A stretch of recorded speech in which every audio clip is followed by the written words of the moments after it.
So, welcome everybody to another lecture in the Beyond the Nile lecture series.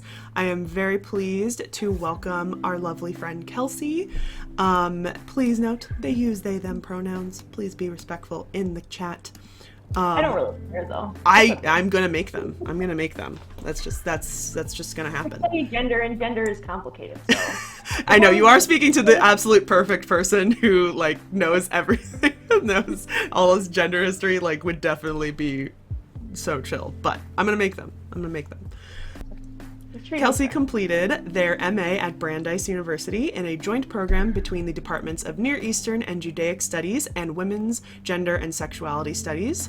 There, they wrote a thesis on the enigmatic figures of the Asinu in Akkadian literatures who perform a gender outside of expected binary constructions, and additionally worked to untangle gender assumptions built into modern scholarly literature published on the Asinu. They have also presented at the 5th Workshop on Gender and Methodology in the Ancient Near East in Helsinki. Kelsie has also completed 2 seasons of fieldwork at Tel Kabri and 1 in Megiddo in Israel. Kelsie is interested in broadly in the construction of gender in the cuneiform cultures of ancient Mesopotamia, and other topics of particular interest include animal symbolism, the function of monsters in literature, and the reception of ancient world in modern media. Welcome. Thank you so much for being here, Kelsie. Thank you for having me. And if you hear background noises, my dog, she just had dinner and this is her wild time. But I figure since we're talking about dogs, I mean, present. If I had a dog, the dog would be here. My family is getting a dog on the 20th of May, so we are waiting for that dog that will unfortunately not be a stream dog, but we love. Oh my goodness. Okay, this is Dusty. Dusty. She doesn't like it when I'm on Zoom or on my computer because she doesn't understand who I'm talking to. Yeah, doesn't understand who you're talking to. Oh my god. I just gave her a toy, so she's just gonna speak. Literally amazing. So cute.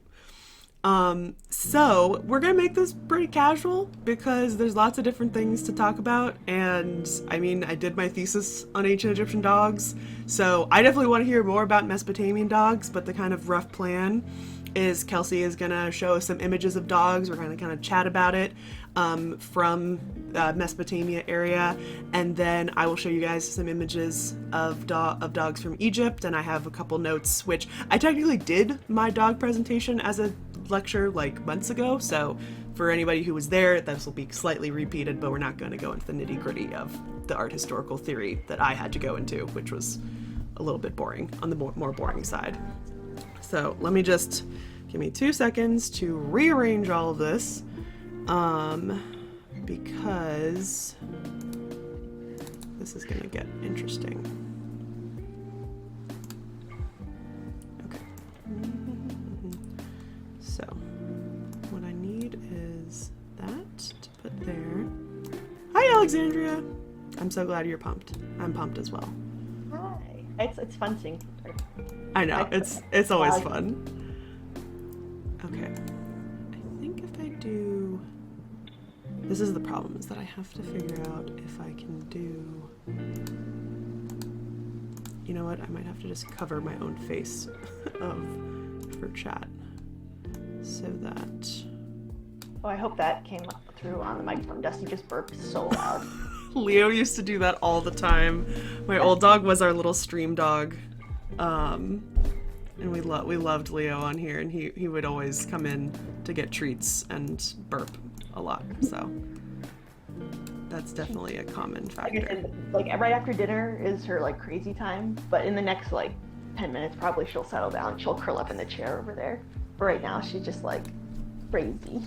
All right. Figure out.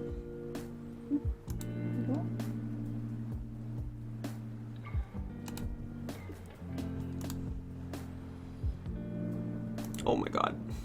And literally the best part is we can definitely talk about your dog and how it matches up with some ancient Egyptian dogs, because there's one at the Met that looks just like her. I mean, I can already tell that she fits right in with a particular what I call breed type, because we don't really have any total evidence of. That is one thing I want to talk, because we don't really have breeds in Mesopotamia because that's way later. but in a lot of literature they're interpreted to be like mastiffs. But some of them look more like. I was gonna say we definitely have to talk about that because one of the breed types in the in Egypt is Mastiff. Oh, okay. So we definitely have to talk about that. Like very jowly, like shorter. Okay. Noses.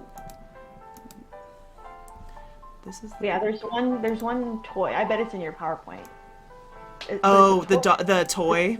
It's at the Met. And I saw it. I'm like, oh my god, that's Ancient Dusty. Yeah, I completely agree. That absolutely does look like that. Okay, this is getting all types of weird, but we're just gonna roll with it for a hot sec. Because what I'm trying to figure out is if I can keep this so you can have both of us and. Yeah, I'm trying to see if I go over here and I put up your presentation, why does it cover you up? It should not, because it should... Oh wait, actually, I know why it covers you up. It needs to be... No. Why is it covering you up? Because it should be only looking at... Oh. It should be only looking at something else, and not... I mean, that's okay. The pictures of the dogs are more important. I know, but I need your face!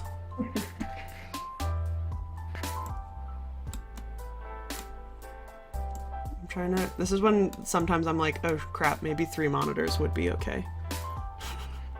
Even kind of like a wall of mine. Oh wait, whatever you did. No, I know, but it's like, hi Terrier Toast, welcome. We're working through some connectivity problems, but not really. I'm trying to think. of how I can make sure that this stays here. I guess my thing is it should only be looking at one particular window, but I guess because I cover it with my other window, it does not work, which is stupid. Yeah. I'm trying to think. I did this before and I don't know how I did it. Oh, you know what? I wonder if that's how I did it. How many monitors do you have? I only have 2. One has all my OBS stuff, which honestly is not that. If I can pull up the chat on my on my iPad, then I don't technically need to see the chat. So I could keep this here, and we could do. Now everyone will see my OBS for a hot second, but let's. This is so overwhelming. How do you do this? I'm so. It's a whole big thing. Okay. I guess the thing is now I cannot see the OBS to make sure that anybody can see it correctly. But let me get on Twitch and I can just look at it through that perspective. Unless, of course, it doesn't let me log into Twitch, which always stupid happens. That's super sweet.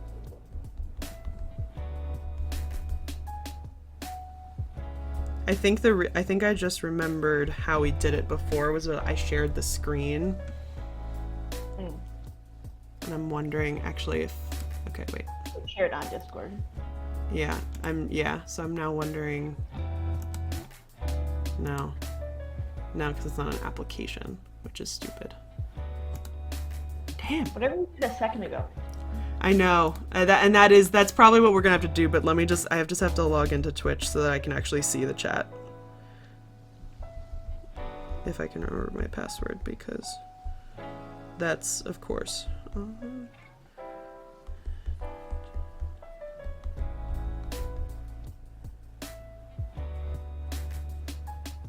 Please be my...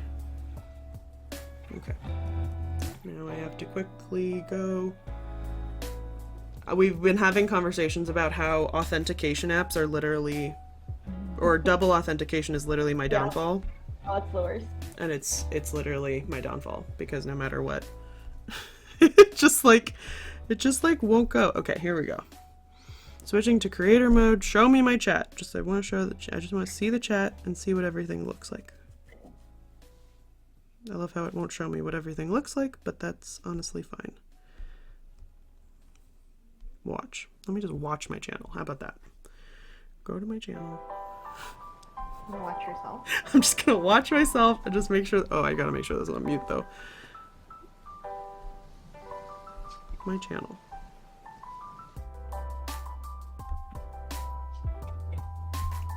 Okay.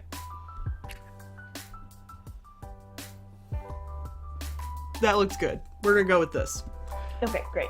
And I will just have to read and chat. If anybody wants to ask questions and you don't want the questions to be lost because we get so happy and chatting, please use the channel point. That is one channel point for lecture questions, and they will pop up, and then I will see them, and then I will store them, and we can look at them later if we get so deep into all of the stuff that we don't get to it right away. Okay, so yeah, so you just tell me when you would like me to keep going to the next slide and stuff, and we're just gonna casually watch the chat on my iPad. Cool. Okay, this works. All right. Okay, I did not make a cute cover, so you can go. You're fine. I reused my old one, so. Okay, great. So once I can't tell what's delayed. Yep, I clicked it. Okay, there. So the first section that I have are reliefs from Ashurbanipal's palace at Nineveh, and this is where I started thinking about dogs as a research project, because I noticed that sometimes the dog handlers have beards and sometimes they don't, and I wanted to figure out if there was any pattern with what was going on there, and I think there is. This is what my current paper that I need to edit for publication is on dogs as a symbol of complicit masculinity and not hegemonic masculinity. And so cool. Just to get into that very briefly, I won't go hardcore into theory or anything, but this is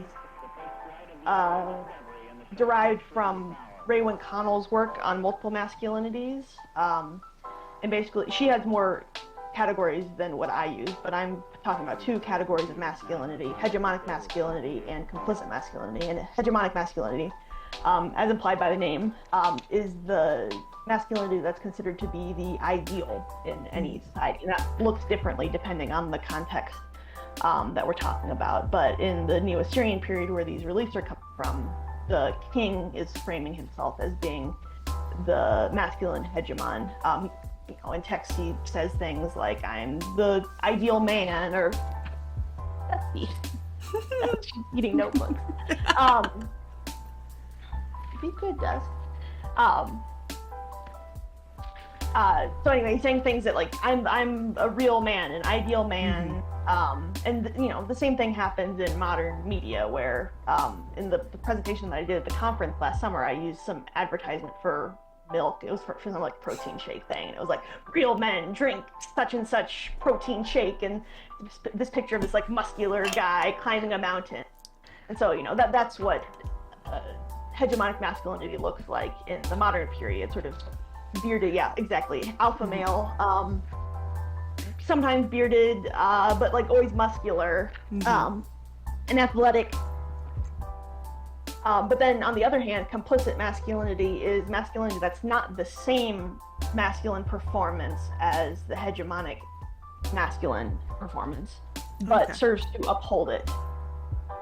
So my example in the presentation is like, presidents are not considered to be alpha males necessarily, American presidents, but they uphold the systems of power that favor masculinity and the ideal of the hegemonic masculine. So like little nerdy politicians in suits are not considered, we don't call them like ideally masculine, but they are still masculine.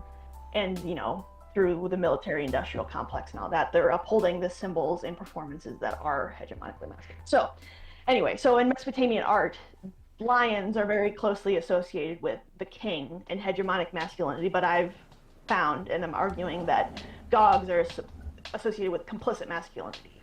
They are still considered masculine and are often found in proximity to the hegemonically masculine figures like the king, but are not representing directly hegemonic masculinity. So anyway, so in this image, this is one of the reliefs that I had a hard time finding a picture of online, and so this is the picture that I took when I went to the British Museum in March, actually. But I'll zoom in the next slide. But you can see in the middle of the screen there are handlers with dogs. Mm-hmm. And here the handlers have beards. And then on the right are lions that are getting killed in the, it's like a big show, basically. A big show of the lion hunt.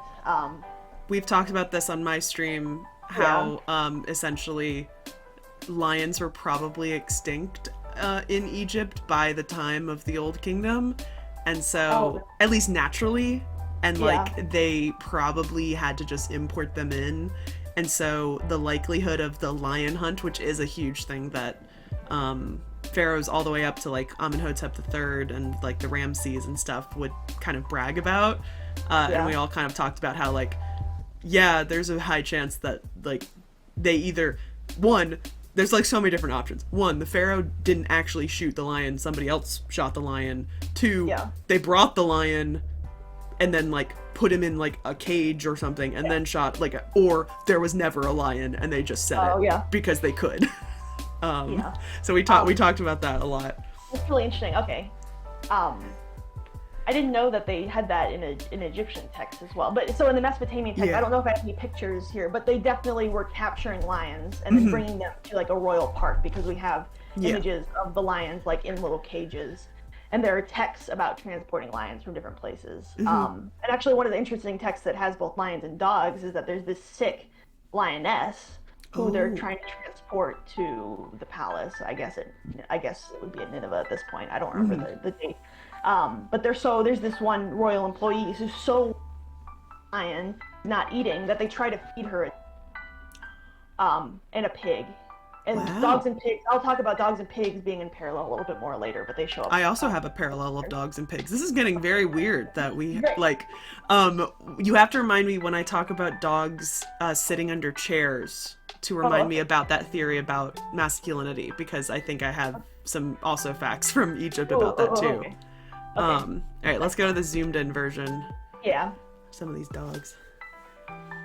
Yeah, so here they are. And one of the things to notice that I'm just taking mental notes of as I'm looking at these, all the dogs in the reliefs depicting the royal lion hunt have penises, so they are male dogs. They're coded as male dogs. Whether they were actually all male, we don't know that. Yeah. But in the art, they are all coded as male with depictions of penis. And that's an intentional choice on the part of the artist to include that or not, because that's more work for them to carve. Okay, so that's the close version, and here they have beards. Go to the next one. I think that's what I have next, is one where the handlers do not have beards. They don't have beards. Right, so here, these are part of the scenes where they're transporting the supplies and the dog to the site of the royal hunt. So when the dogs are not actively confronting the lions, the handlers don't have beards, but when the dogs are in proximity to the lions, they do have beards.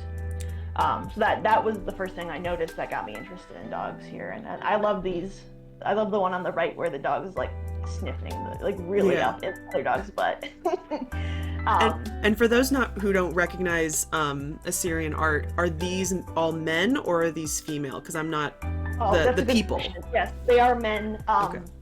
They're interpreted to be Sha'reshi, which is often translated to be eunuch. I dispute that translation. I don't like using the direct translation or like trying to like boil all of what's going on down into one word eunuch. So I prefer to leave it in the Akkadian Sha'reshi. But yeah, so there are in basically all Neo-Assyrian royal palace reliefs, there are these royal attendants who are unbearded, who are like the closest employees to the king in most cases, but they don't have beards. Interesting. And in the text, they're placed in opposition to the bearded. It's like the Sha'reshi and then the bearded ones. That's interesting. I have to get my notebook. The dog's attacking the notebook. Which honestly could be the worst. Oh. Oh. You can sit here for a bit. Stealing the show. Sit down or you're gonna have to go on your break. She just knows. She just knows that this is all about her. Just a second, let me put her in her crate. I mean, I know when eventually my yeah, let's do that right now. Oh my god, the dog's on the chair is so funny. She just wants to sit there. I'm gonna But I turn. have treats to show you. I'm gonna turn Kelsie up a little bit and then go back. Actually, there's also one thing I'm just gonna adjust Okay. for just a second because I realized I think this monitor is cropped. So I also here- just unplugged my headphones, so I don't know if that changes the no, sound. I can hear you fine. Okay, great. All right. Now the thing won't be cropped, so everyone can see. Okay. So yeah, that is a good question because women often look quite similar in terms of facial Yeah. structure to the Sharashi, but the clothes are different. Yeah, I'm definitely not familiar with really any of sort of the, I guess you could say, gender markers between male and female, especially because in Egypt, for the most part, it's pretty easy, and if it's kind of hard, you can tell with the paint colors if the paint is preserved. So I'm not as We familiar don't with, have just preserved paint, unfortunately, but it is likely that they would have all been painted. which is crazy. It's just they were all scrubbed down when they were That's also quote, true. Yeah. air quotes around the excavation when they were like torn out of the palace Yeah. in the 19th century, and they really stripped any remnants of any paint off, so we don't have. But yeah, but that's there's other things that are related to dogs, and I'll get to that later. But let's keep going through these because I can talk forever about them, and you gotta keep me on track. Yes, I will try my best, but when it gets to mine, I will be just talking about them way too much. This is just the bottom of one of the reliefs that we don't have the whole thing of, but here are the dogs attacking like some sort of equid, maybe like a antelope kind of thing. But if you see on the left there, very barely that hand. So when dogs are like actively attacking other animals, the handlers have beards. But when they're just being shuttled back and forth between the hunting place, the handlers don't have beards. Okay, you can go to the next one. These hunting, like, it's very interesting to see the differences because, as you'll see with many of the Egyptian ones, which, granted, I don't have a lot of pictures of the actual reliefs, but the Assyrian, they definitely went for, I can't remember what the difference is, but the raised relief rather than the carved, which Egyptians usually went for. Yeah. But I think it's super interesting that, I mean, I have so many dog fights where they're attacking one animal and they look just like that. They're like, Cool. There's even ones above based off of like how Egyptians would use like kind of perspective. And so, but the whole like, I mean, it's like behind. yeah, it's behind it, but in the image it's above it and stuff. And Yeah, that's the same idea of perspective in Mesopotamia. which is really cool. And they did like smaller, like they did bigger and smaller sometimes too, but usually if it was above, it was behind. Yeah. Okay, and here's another one of a dog like right up in the butt of that donkey.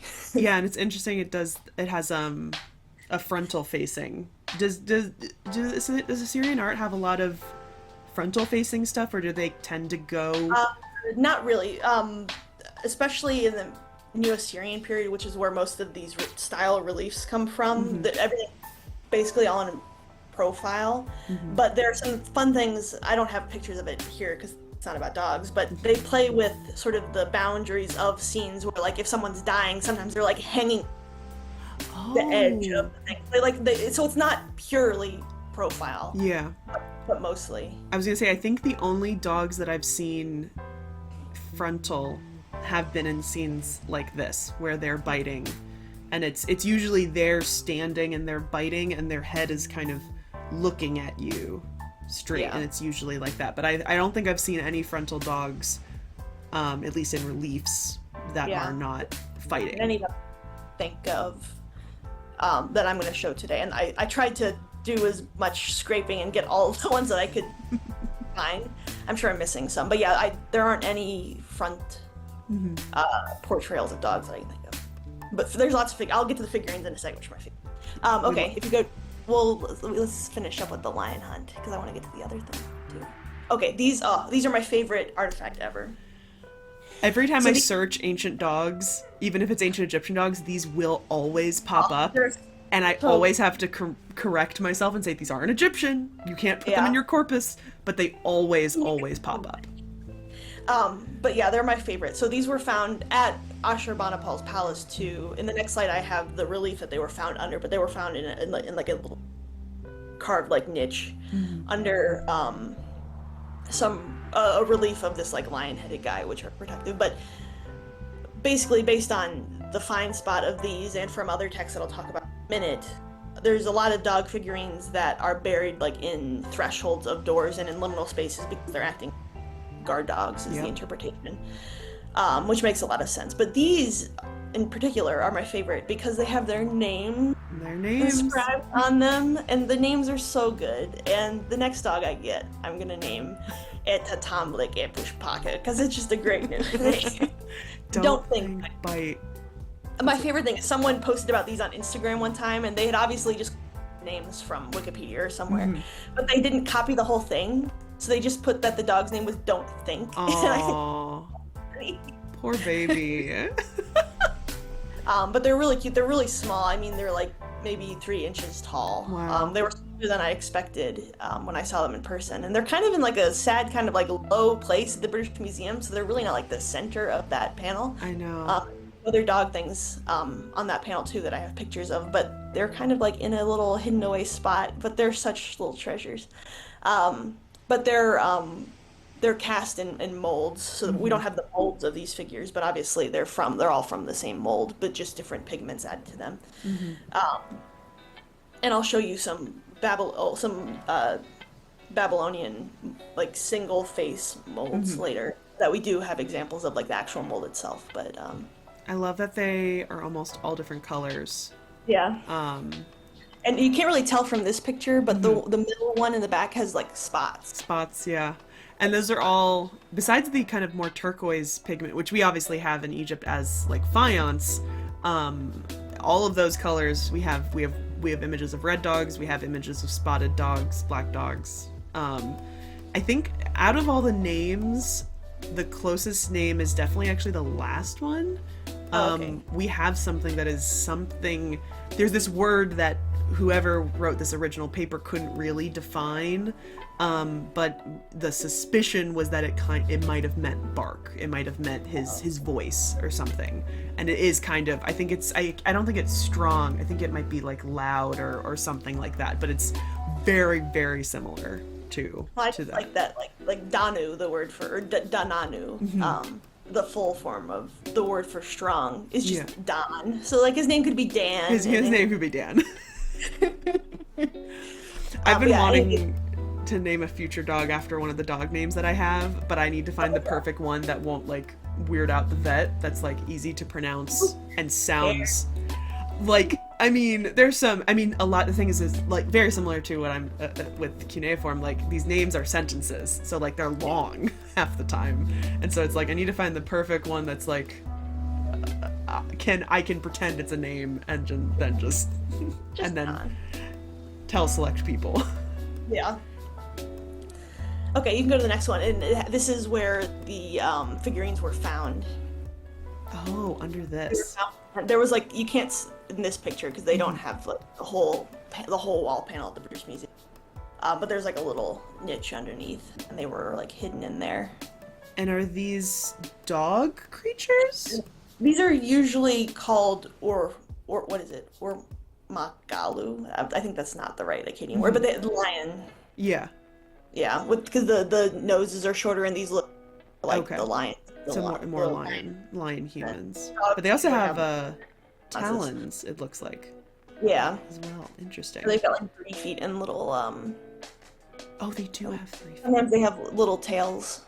Oh, interesting. These don't have tails, but yeah. But when we look at the amulets, these heads look a lot like the Lamashtu heads too.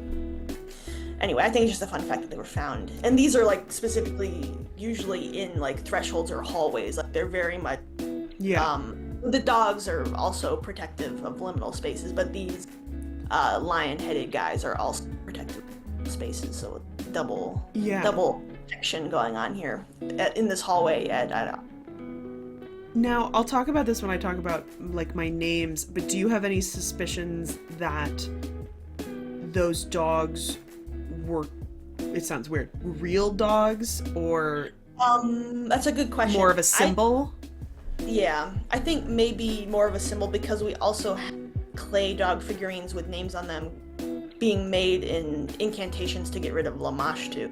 And they're similar names. So, Okay. I mean, obviously, I think there are probably dogs that had names like that, but I think Yeah. in this case, these are just symbolic dogs. They're not like models of like the king's palace dogs or something. Yeah, that definitely makes sense. Yeah. Okay. I don't remember what I have next, but Let's see. I'll find out. Lamashtu. Okay, so Lamashtu. Yeah, so Lamashtu is a demon. But I want to preface the word and contextualize the word demon because that's how these characters are translated and categorized in English, but obviously Mesopotamian demons are much more complicated than just like holy evil figure. I think in a couple slides I have another picture.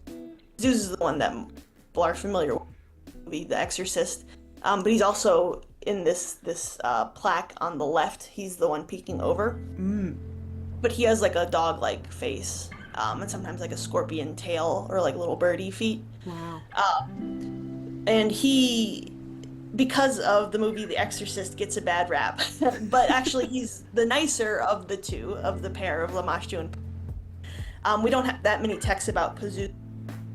The one in a couple slides is one of the few texts that we have about him. And it's just like a little first-person inscription. I am Pazuzu, king of the wind. And like king of the little two demons or something like that. Like we don't really know that much about him, but we do know that Pazuzu and Lamashtu had some sort of antagonistic relationship because of these plaques and amulets. So in the one on the left, Pazuzu's peeking over, and then Lamashtu is the one on the bottom register in the middle, standing on the horse in the boat or a donkey in a boat, and then Pazuzu's also there again on the bottom left, looking over, and there you can see his tail and his bird feet. But you can also, the back of the plaque also has his tail, which is like his little butt on the back. It's really cute. But anyway, so the interpretation based on these amulets is that Pazuzu is helping keep Lamashtu away. Because Lamashtu in the text and in modern scholarly literature is considered to be more sort of wholly bad than Pazuzu is. I still think that's debatable. I've been called a Lamashtu. I will accept that title. But Lamashtu is known as like the baby snatching demon, and in the text she does kill babies. But there are other texts that talk about her, like they have like first person quotes from her saying like bring me your children suckle. But then her breast milk is poisonous, or she like wants to sting the kids, but then she ends up screeching and hurting their ears.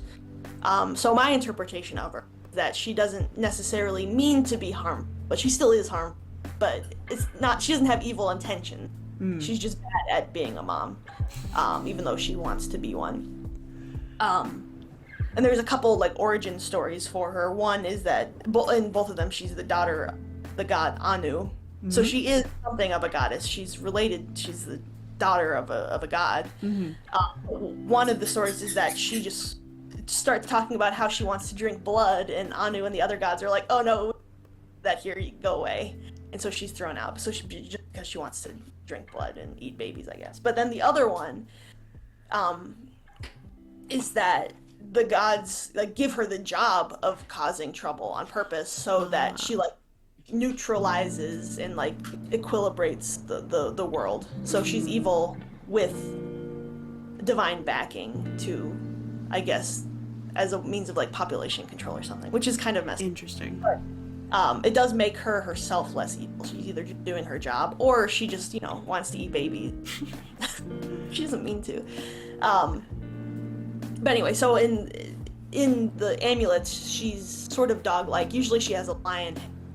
In the text, she's described as having a lion head, or dog teeth, or donkey teeth.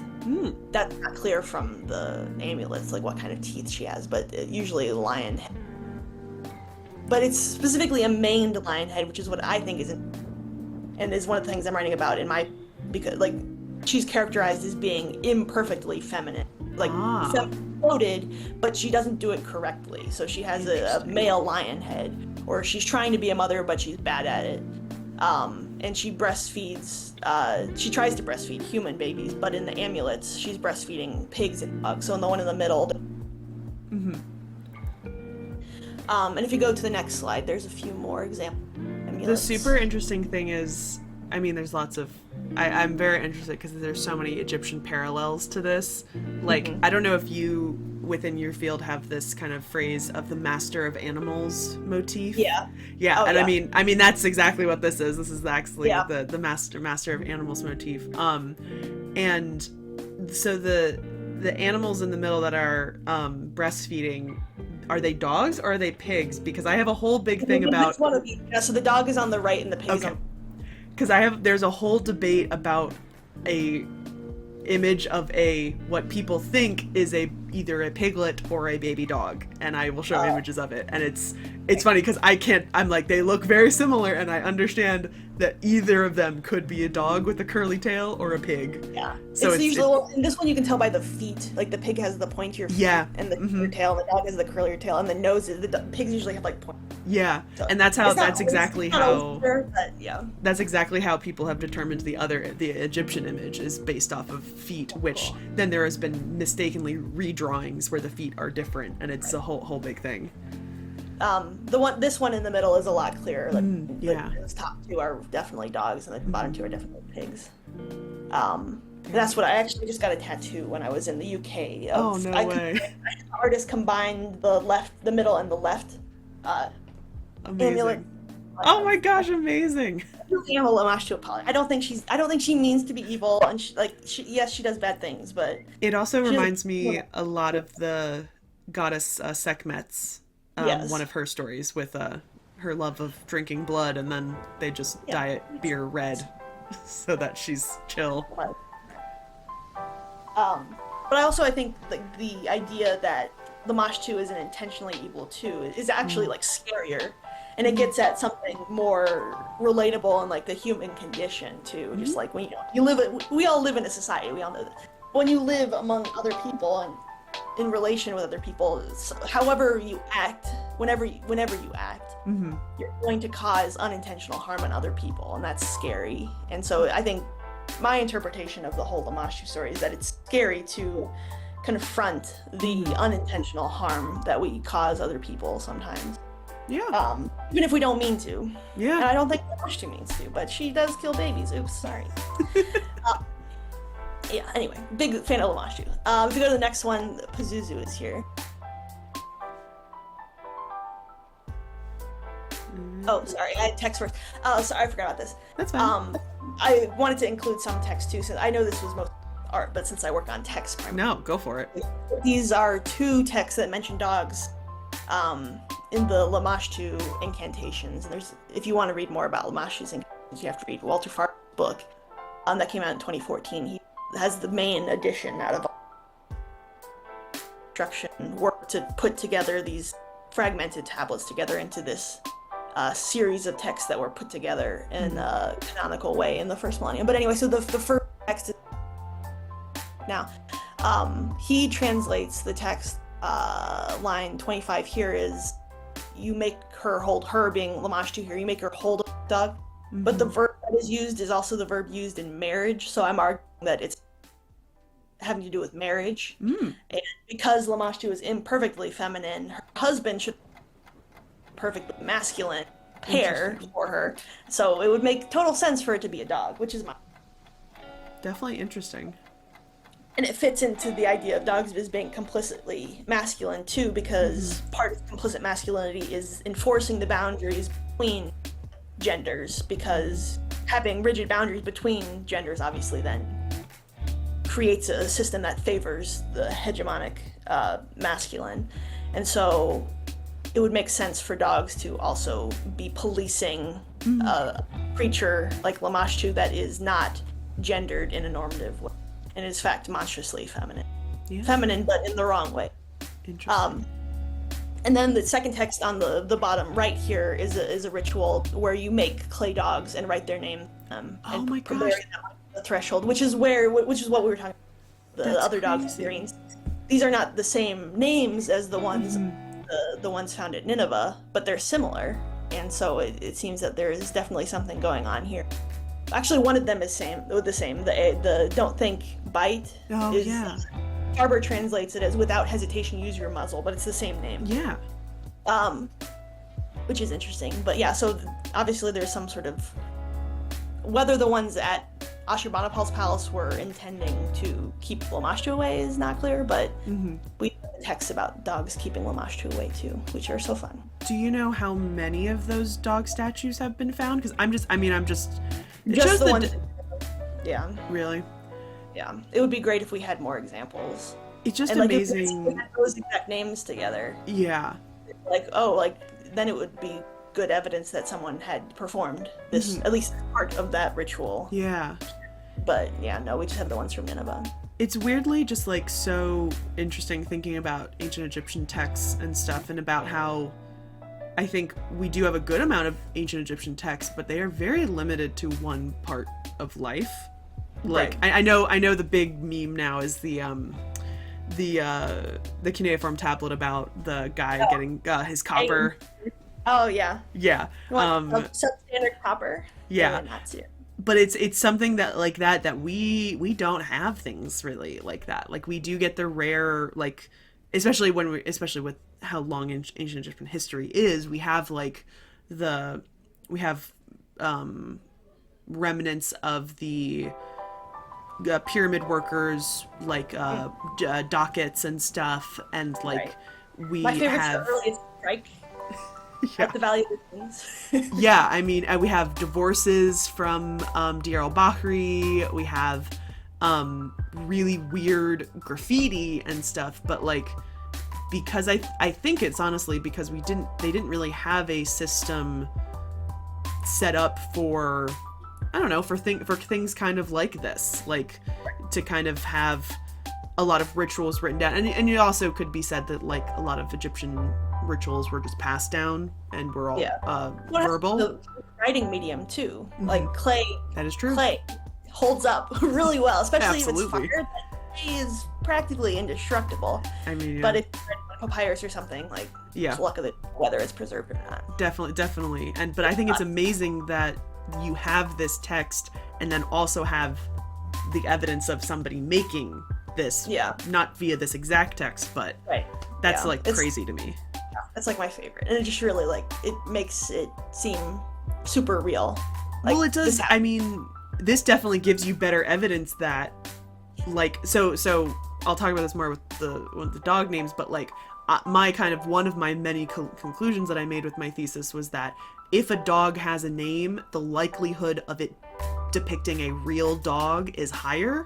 Because for the most part, the dogs that we have named are in tombs, under the chair of an owner, or on a particular wall relief, or on a coffin.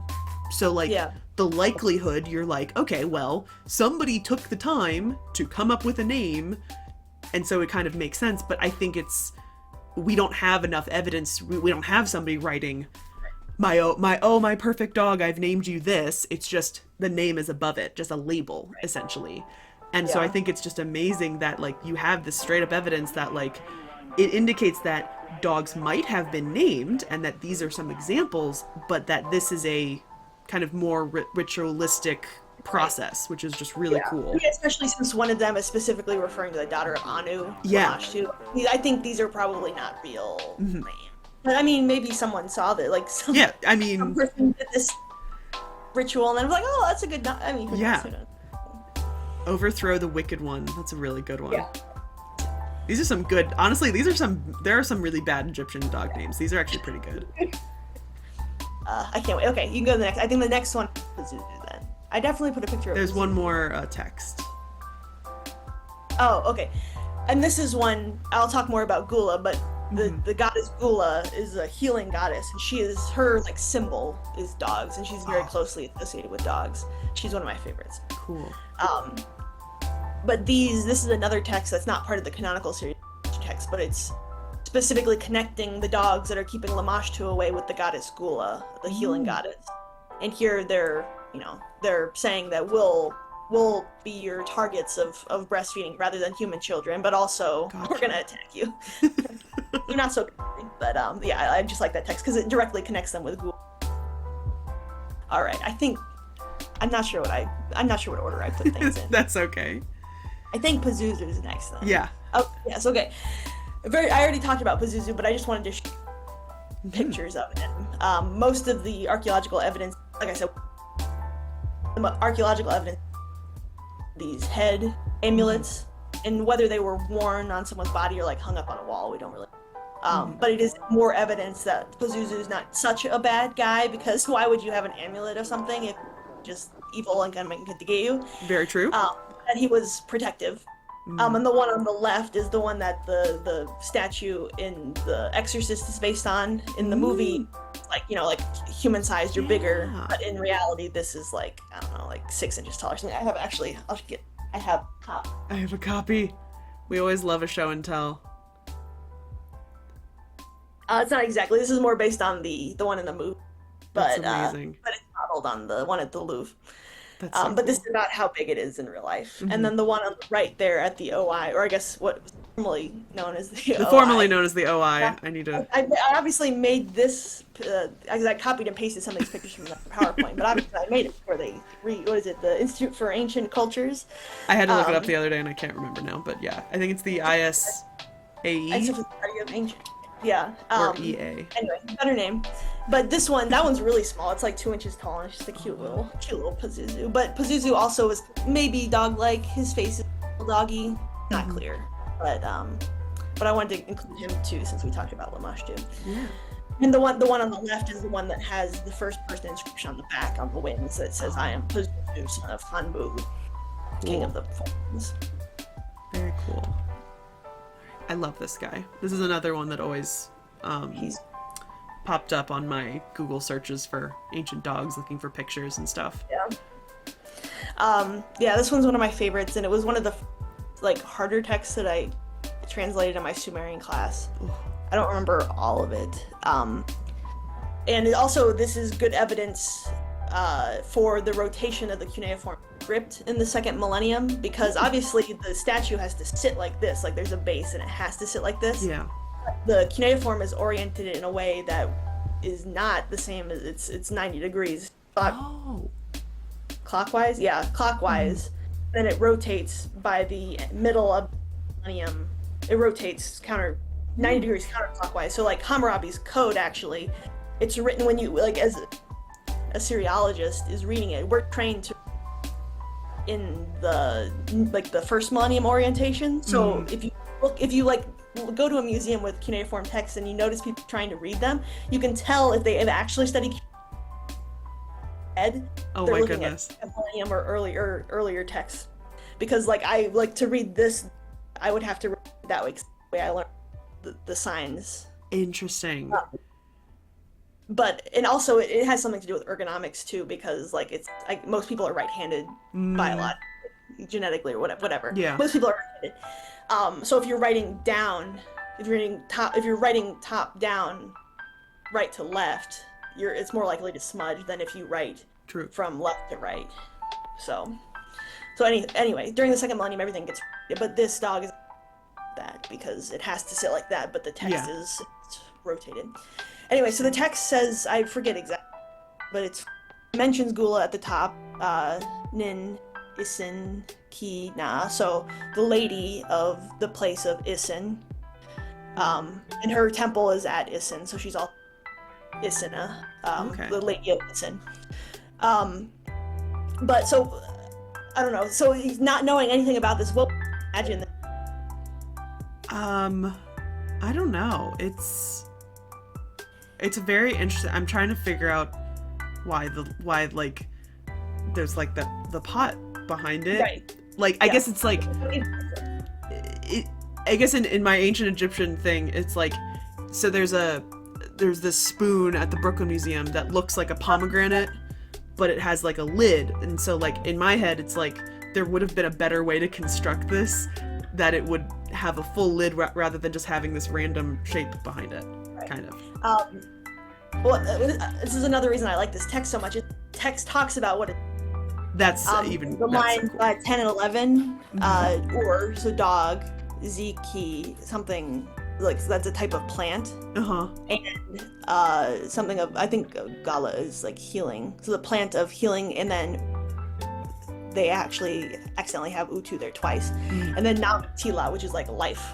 Oh, interesting. So it's like it's interpreted to be like a medicine container, like a plant of life, which makes sense if it's also connected with Gula, the goddess of healing, and it's a dog. So like a medicine container would be.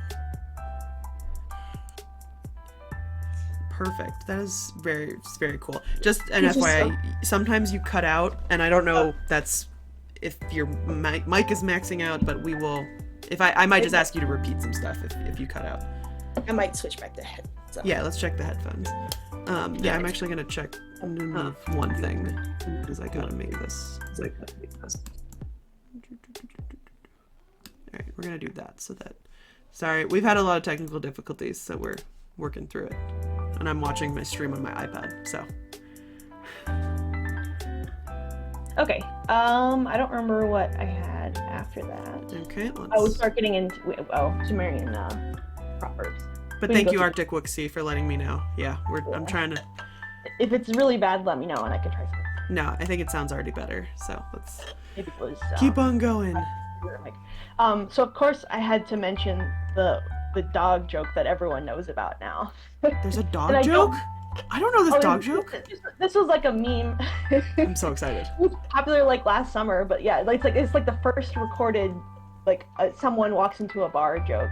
Wow. It's a dog walks into a tavern and says, "I can't see a thing. I'll open this one." And there's been a few different interpretations of what like trying to figure out what this means. I don't have a good answer. It is.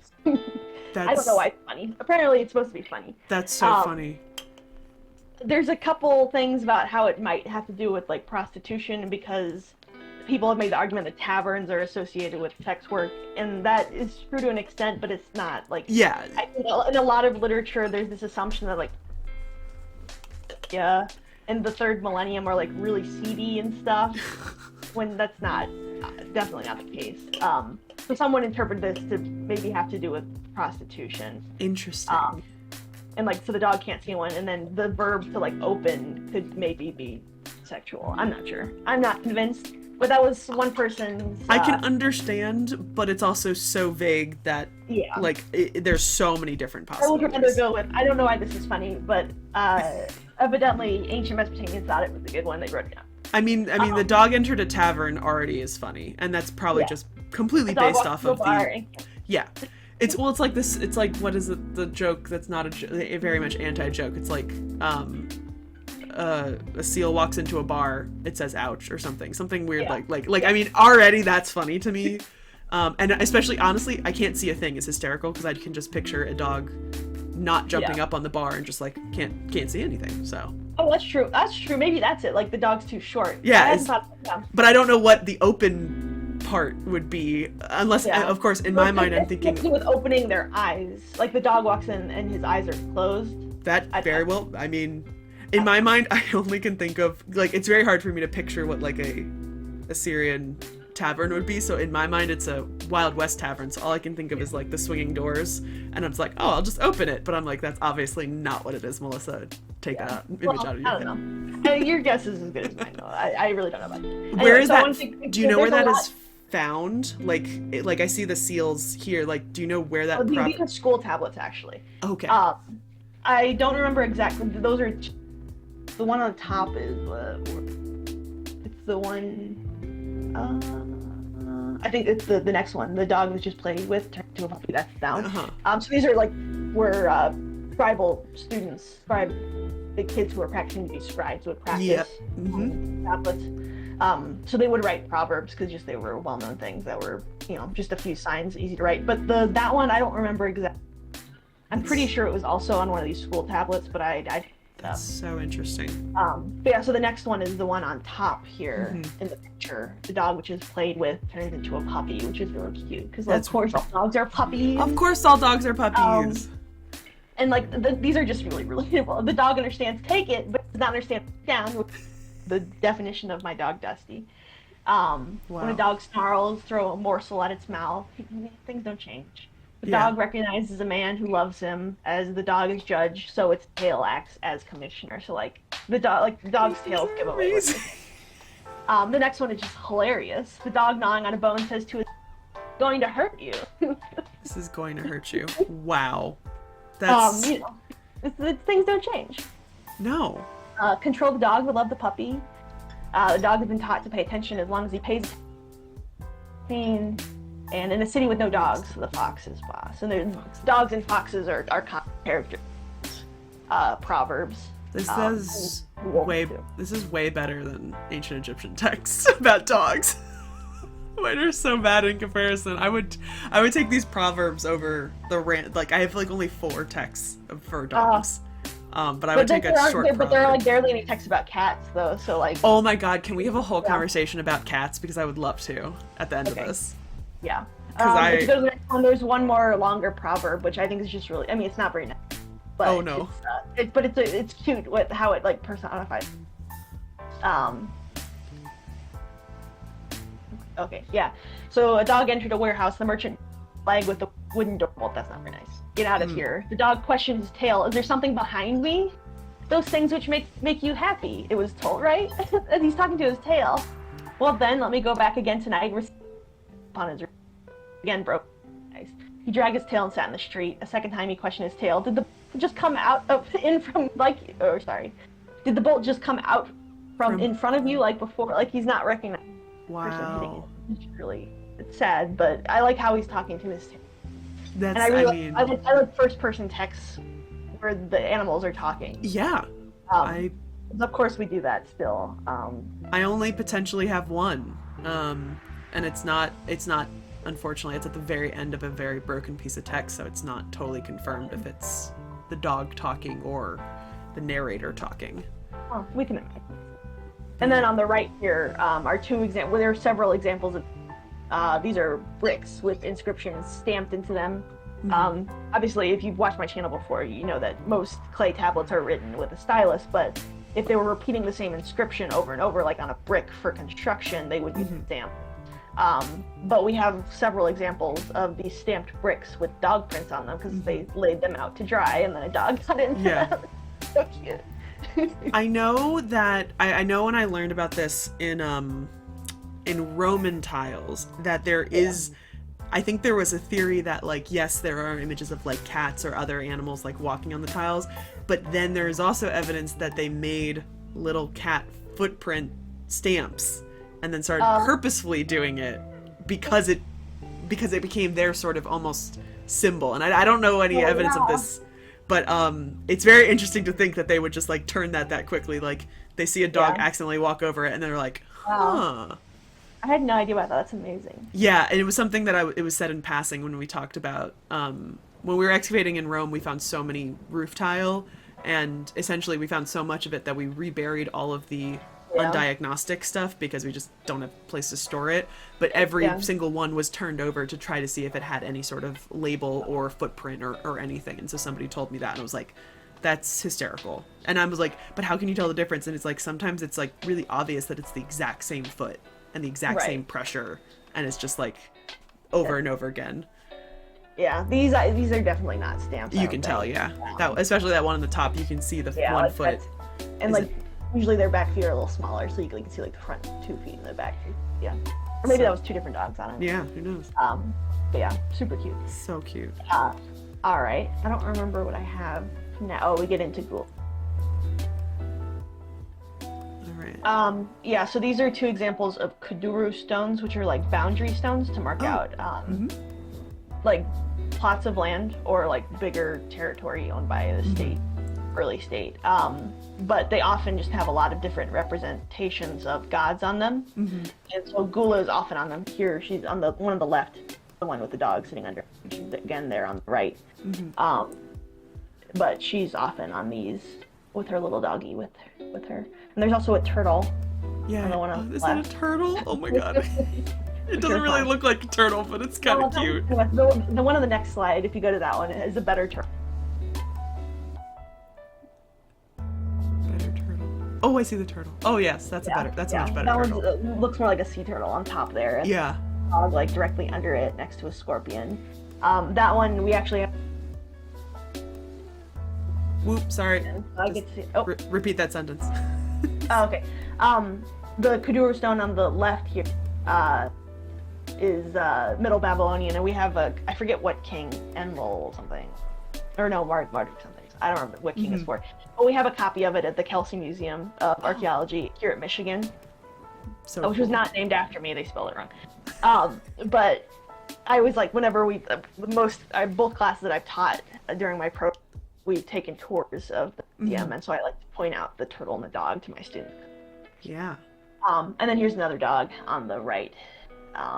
Not with Gula. Well, these don't have Gula, but obviously these are all representing the different gods. Like there's on the one on the left, you can see the different. And I'm not sure who the turtle's supposed to represent. I have to look that up. Yeah. But then like the moon is seen, and then there's like this horseshoe thing. I'm not sure what that's for. And different staffs. Yeah. These are all representing different gods. So, but they're cute. And Kuduro stones are just really cool. And that's some of the best examples of Babylonian. Really don't have that much Babylonian stuff because Babylon was sacked by Assyria. Tons of people. Yeah, and again, and then Baghdad is on top of it. So we haven't been able to excavate that much, but we have a lot of Kuduro.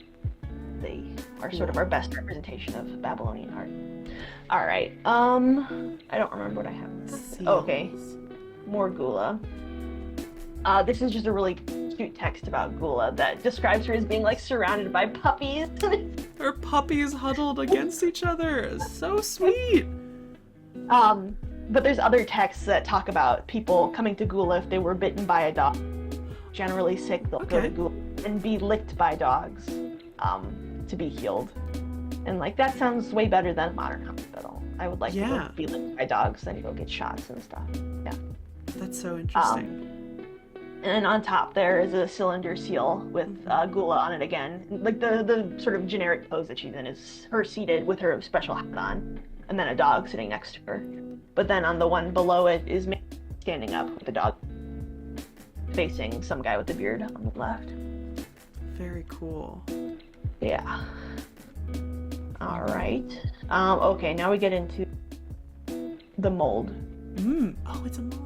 Yeah, so we don't have the actual for the dog ones, but here at the bottom is an example of what one of these votive figurines that we do have the mold of. But you know, they're just for mass production. And these are often interpreted to be like votive figures, but maybe they were just for decoration. Who knows? We don't have to assume that they were necessarily religious. Might just be a little decoration, but. Here are two examples at the British Museum. The one on the right is not on display, but I got to see one on the left, way small, because I'd seen this picture. So I imagined it would be like a foot across, or like pretty big, like a wall panel. But you always do. It's like 6 inches across. Oh, gosh. Pretty small. But I just like the dog is so cute in that one, and it looks a lot like Dusty, jowly. Yeah. And then the one on the right is a little bit more pig looking, like the nose is kind of weird, but it's definitely still a dog because he's got a leash on and the tail and the feet. And then if you go to the next one, these two I actually just found. Oh wow! Today, I'm putting this together, and they are incredible. Oh my gosh! Yeah. So this one on the top, I had not seen this before.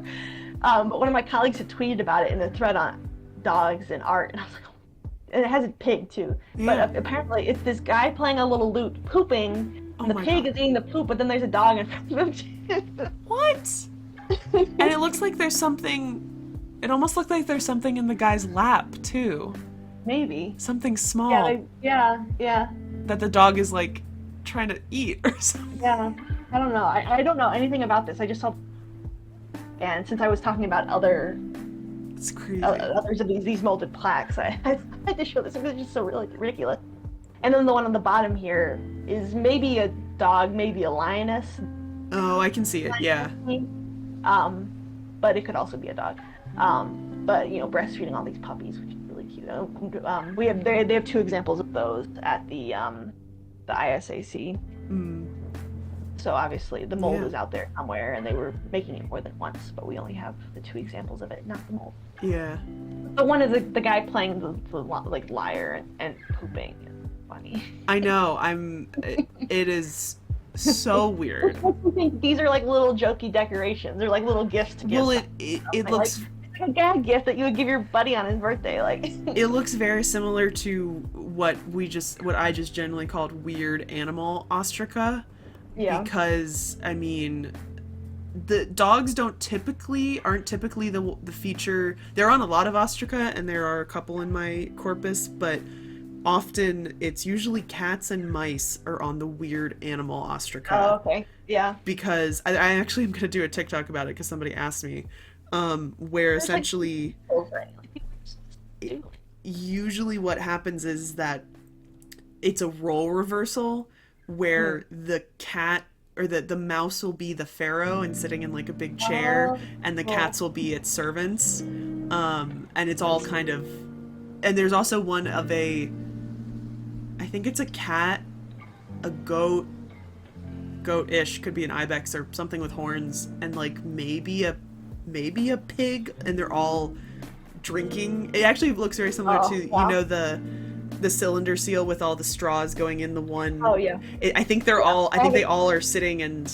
Oh no, no, I was wrong. They're not drinking. They're playing Senate. They're playing a board game. Oh, it sounds like dogs playing poker, like that. It quite literally looks like dogs playing poker. Just replace it with a cat and like a goat of some sort, and they're both playing like a little Senate. I think it's Senate. I don't know what game it is, but it's probably Senate. That's adorable. Next. All right. I love yeah. this amulet so much. This amulet's so cool. Yeah, so it's so tiny. This was at the British Museum. It's in. Whoop whoop. There's like a little dog. Repeat that after Dusty. Oh, sorry. Yeah, that's fine. These are the same. Yeah, and Melissa, you're frozen. When Oh you no. said that. Oh, I can do hear see you that I fine, am but you're frozen. Can you hear me? Oh, and my friend Holly's here. Hi, Holly.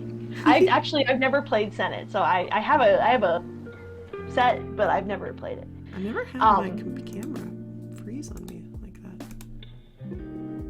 You sound fine. I sound fine. Ignore my camera for just a hot second. I will actually. I can do this. Huh. I've never had that happen. Actually, you know what I can do?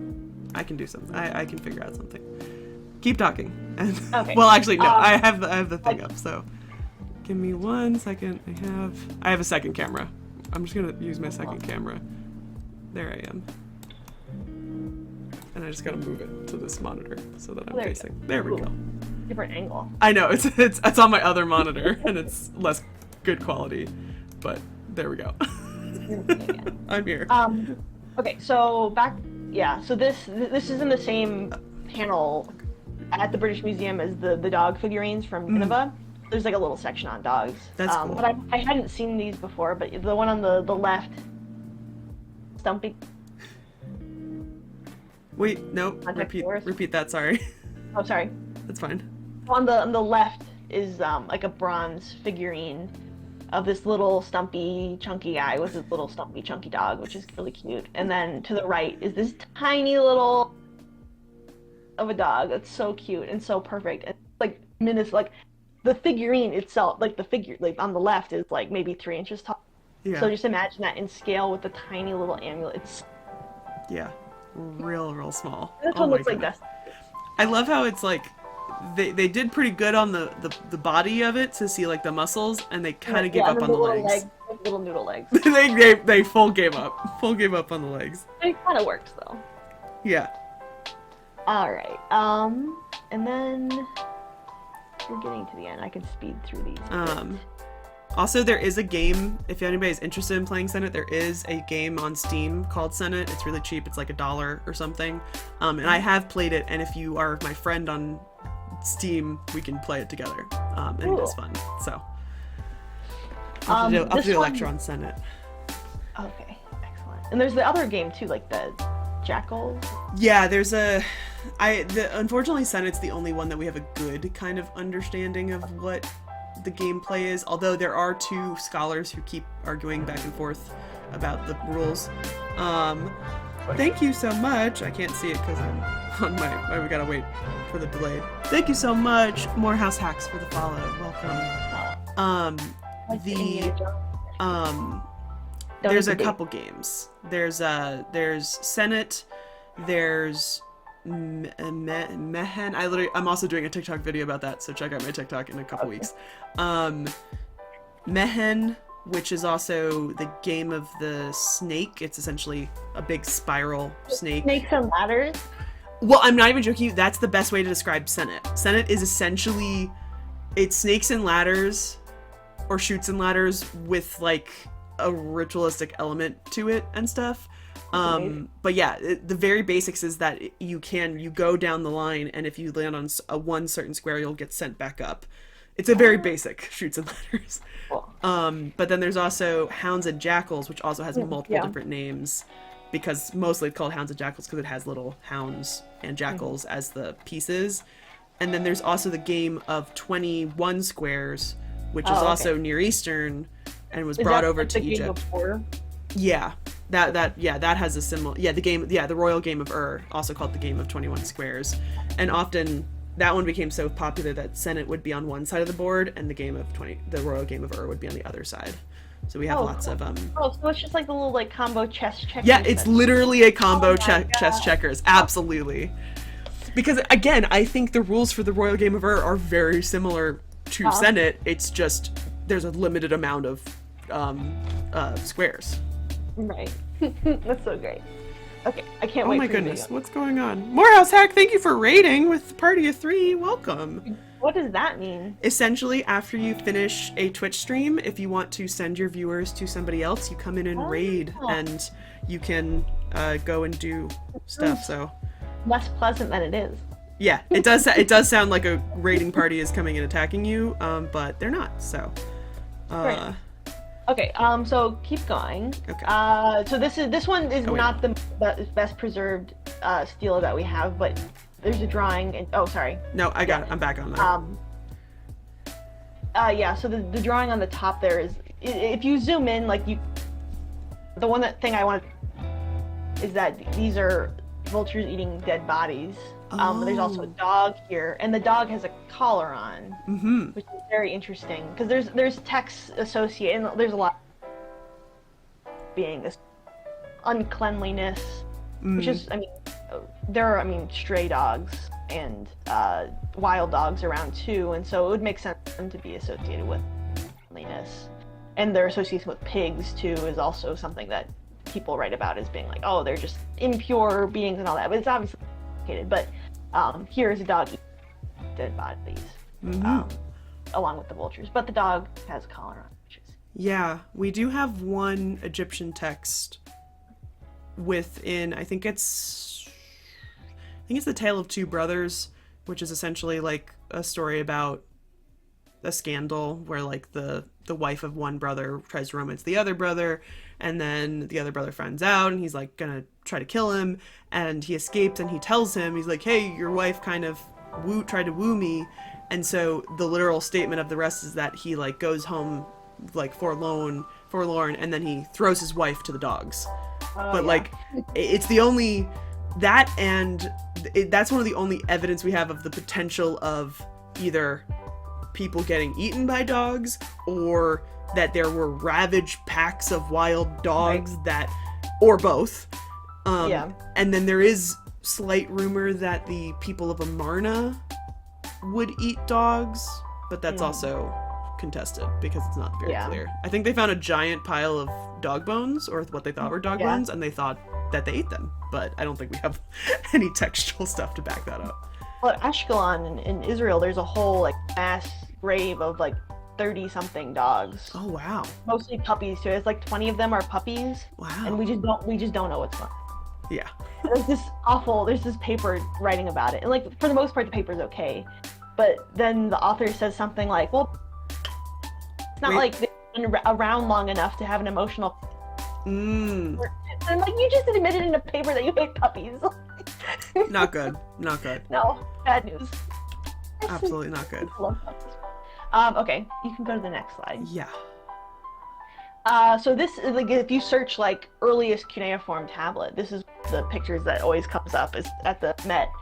But one of the things that people don't actually look at as often is on the backside there's seal rolled on it that has a guy walking dogs on.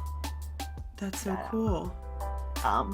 You can't really see the leashes super well in the picture. You can see like the one on the right, the bottom dog. You can see it like coming off his neck, but in the drawing you can see it better. But yeah, so this is one of the earliest cuneiform, or it is proto-cuneiform. It's not really Sumerian yet. There's mostly just pictographic. Obviously, about some sort of they're counting things. So you can see the stylus being pressed in the round hole 10, like 20 something, and then the sign for barley underneath that. And then on the left, you can see the sign that looks like a vessel next to a bowl. Like a bowl, and then the sign for beer. For beer, yep, I could have told that. I could have guessed that one. Yeah, the ka sign. So this is some sort of transaction with barley of some sort. But then there's whoever was sealing it has. I think now I'm getting into cylinder. Next one. And so it looks like even on the front side, you see the butt of a dog. So does that so mean they rolled it on both sides? So they rolled it on both sides and then the edges too. Yeah. And then put the cuneiform. That's really cool. Well, they probably did the cuneiform first and then sealed it after. Oh, really? They would do that even though it potentially would risk the text being. Yeah, and it looks like because it's pretty lightly rolled. Yeah, on that side, I guess. Yeah. Yeah, I can't really tell, but very interesting. Concealing was like a security measure. So usually you do it after you write the text and then like sign it with your seal. That also makes sense. All right, next slide. But cylinder seals are super cool, and that's what I get into in the next one. Yeah. Next few slides. I love cylinder seals. Like a little guy. He's so with dogs, like a pedestal. Like that's how we should treat dogs. Put them up it. on those little pedestals like that. I don't know anything about the context of seals, and most of them are from the Morgan Library, and they were just bought. So we don't have the archaeological context, but I just wanted to show some pictures of them because they're so cute. See, hysterically, this reminds me of, in Egyptian art, sometimes it's hard to tell, but most, I think, good Egyptologists could tell the difference, that sometimes you see a person, but then you realize it's actually not a person, it's a statue of a person. Oh, okay. Because, like, if they're seated, you can kind of see the pedestal below them. And so now I'm curious if this is, like, not a real dog, but a statue of a dog. Oh, it could be, yeah. That would be really cool. Yeah. But anyway, I like this one a lot. Very cool. And I made it my profile pic because I made a new account. I'm like, this would be a good one because I just like dog. Definitely a good one. Absolutely. Okay, so on the left here is a person, not really sure gender. Cylinder seals are hard to gender, and I'm very skeptical. Like, that's so, like, I'm not so. I don't know.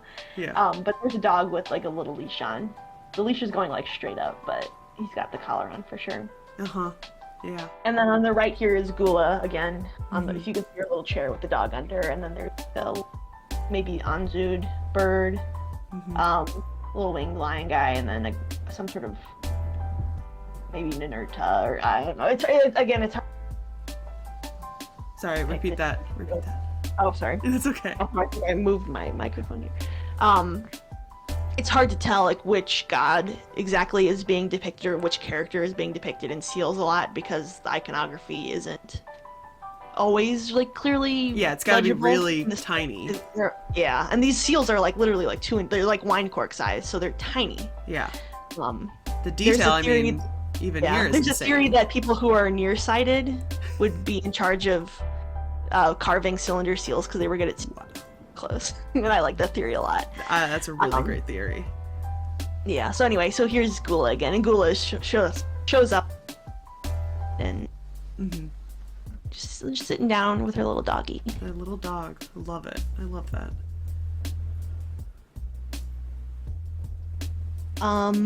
Here's another one where the dog's like chasing away this winged bull, which is pretty cute.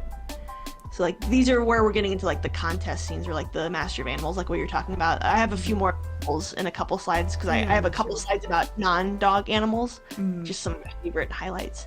But this is like a common setup of these master of animal scenes where there's a guy in the middle with animals flanking him on both. But then this one has the addition of a little dog, also like biting at the the butt of the winged.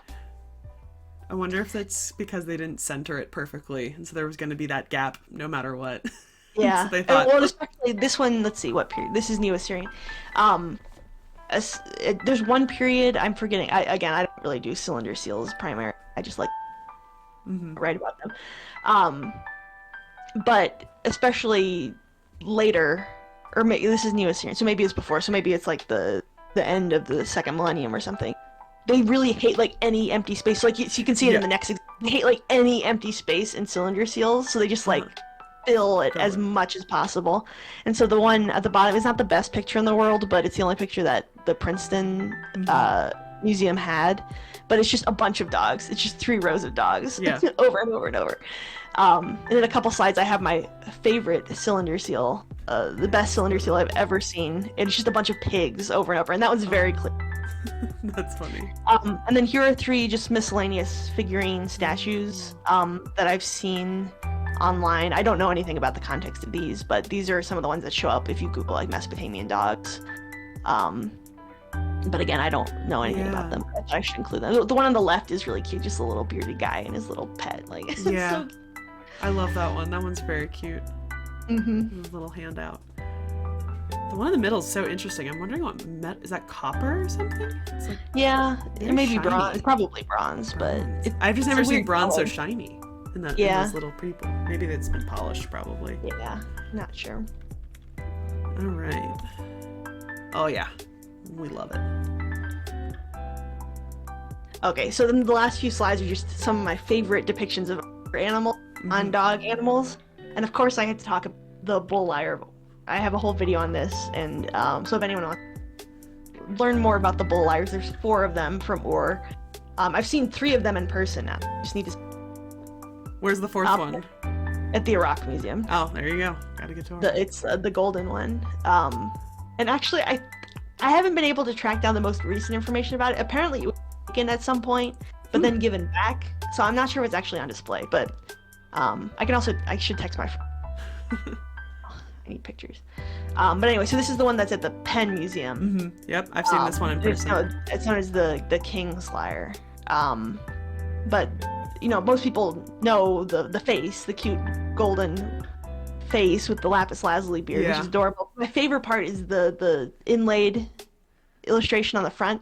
So you have another one of these master, a guy with the curls, which sometimes interpreted to be like Enkidu. Maybe. Or maybe he's sort of assimilated into later Enkidu Gilgamesh stories, but I just love that he has the same face as the 2 bulls that he's holding. Really funny, yeah. And then the next panel this is maybe a dog, but I think the animal on the right is definitely a male lion. It's probably a lioness, but it could be a dog. But then my favorite down on the 3rd register is a bear, which is one of the few depictions of bears that we have in Mesopotamian art, and this is something project because they really don't show up very much, even though there are Syrian brown bears, so they definitely interact with bears. But there's a bear and then some sort of equid donkey thing, and like a little like I don't know, muskrat sort of thing. But they're playing a bull lyre, so there's another bull lyre on the bull lyre, and it's incredible. It's amazing. And then there's a little like antelope guy and a scorpion guy at the bottom. But the bear playing the bull lyre is the best. We're definitely contemplating doing another one of these lectures where we talk about other animals, because like I don't think we could do a whole lecture on bears because I can only think of one bear that I've seen in Egyptian art. But if we did one on other animals, bears would definitely be included because I definitely want to know more about, because I think it's just the only bears that I remember are like ones that have been brought as tribute because they would not be in Egypt. Right. Well, there's a text I'm not sure if it's an Egyptian text or a cuneiform, but they're definitely trading bears back and forth. There's one text, and I don't remember the details of it, but they're bringing a bear from Mesopotamia to Egypt. Yeah, and from what I remember is that we do call them like Syrian bears, and that I think the problem is that most of the tribute scenes that I remember, if I remember where they are coming from, most of them are coming from like Nubia or like Punt and stuff, which I don't think would have a bear, but I know that I've seen one, I would say brown, if I remember correctly, brownish kind of bear. So it's just weird to me that they don't show up very much. And one of the other I won't get into it, but they also show up in royal inscriptions too, where they're tied to the city gate with like an enemy king. With the dog as well. So it's a bear and a dog and the enemy king at the city gate, which is very. My friend Star thinks that Tutmos III was bringing in a bear. I think that lines up with what I remember definitely being a new kingdom. I don't think any time before that did they have a really great trading relationship with. I'll have to look at that. Mesopotamia. Because there's also evidence of within Mesopotamia trading baby bears. Oh.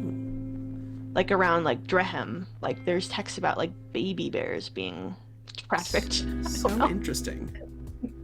And there's some archaeological evidence from some site of like a bear skin being used for something, if I remember correctly. And then also like just a bear paw somewhere, like it was weird bones. That's crazy. And they realized that it was a bear paw, which is super weird. Very weird. Let's see. I'm coming to the end. Oh yes, the Black Owl. Oh. This is so great. This is also the British Museum, so I got to see this. And this is just the scene. Vassal kings bringing tribute to Shalmaneser III, and there's a bunch of weird animals on it. So, like, I think the middle thing is supposed to be a rhinoceros, and maybe the one on the right is some antelope or something. I don't know what. Oh, the one with the horn. Oh, I didn't even. Yeah. Oh yeah. It's a pretty bad rhino if it's supposed to be a rhino. Wait, okay. So obviously the person who carved this has not seen many animals. No. Go to the next slide. Oh, okay. An elephant. What? Wait. These are supposed to be monkeys. They have human heads. Oh my god, you're right. Obviously this person had not seen monkeys before. Was asked to carve this monument. Shalmaneser. Oh my But yeah, god. so he basically just put human heads on weird and like monkey full human like, hands. Pretty good. The The camels were elephants- pretty good, but like the monkeys are not good. But it's very clear that they had seen monkeys, because if you go to the next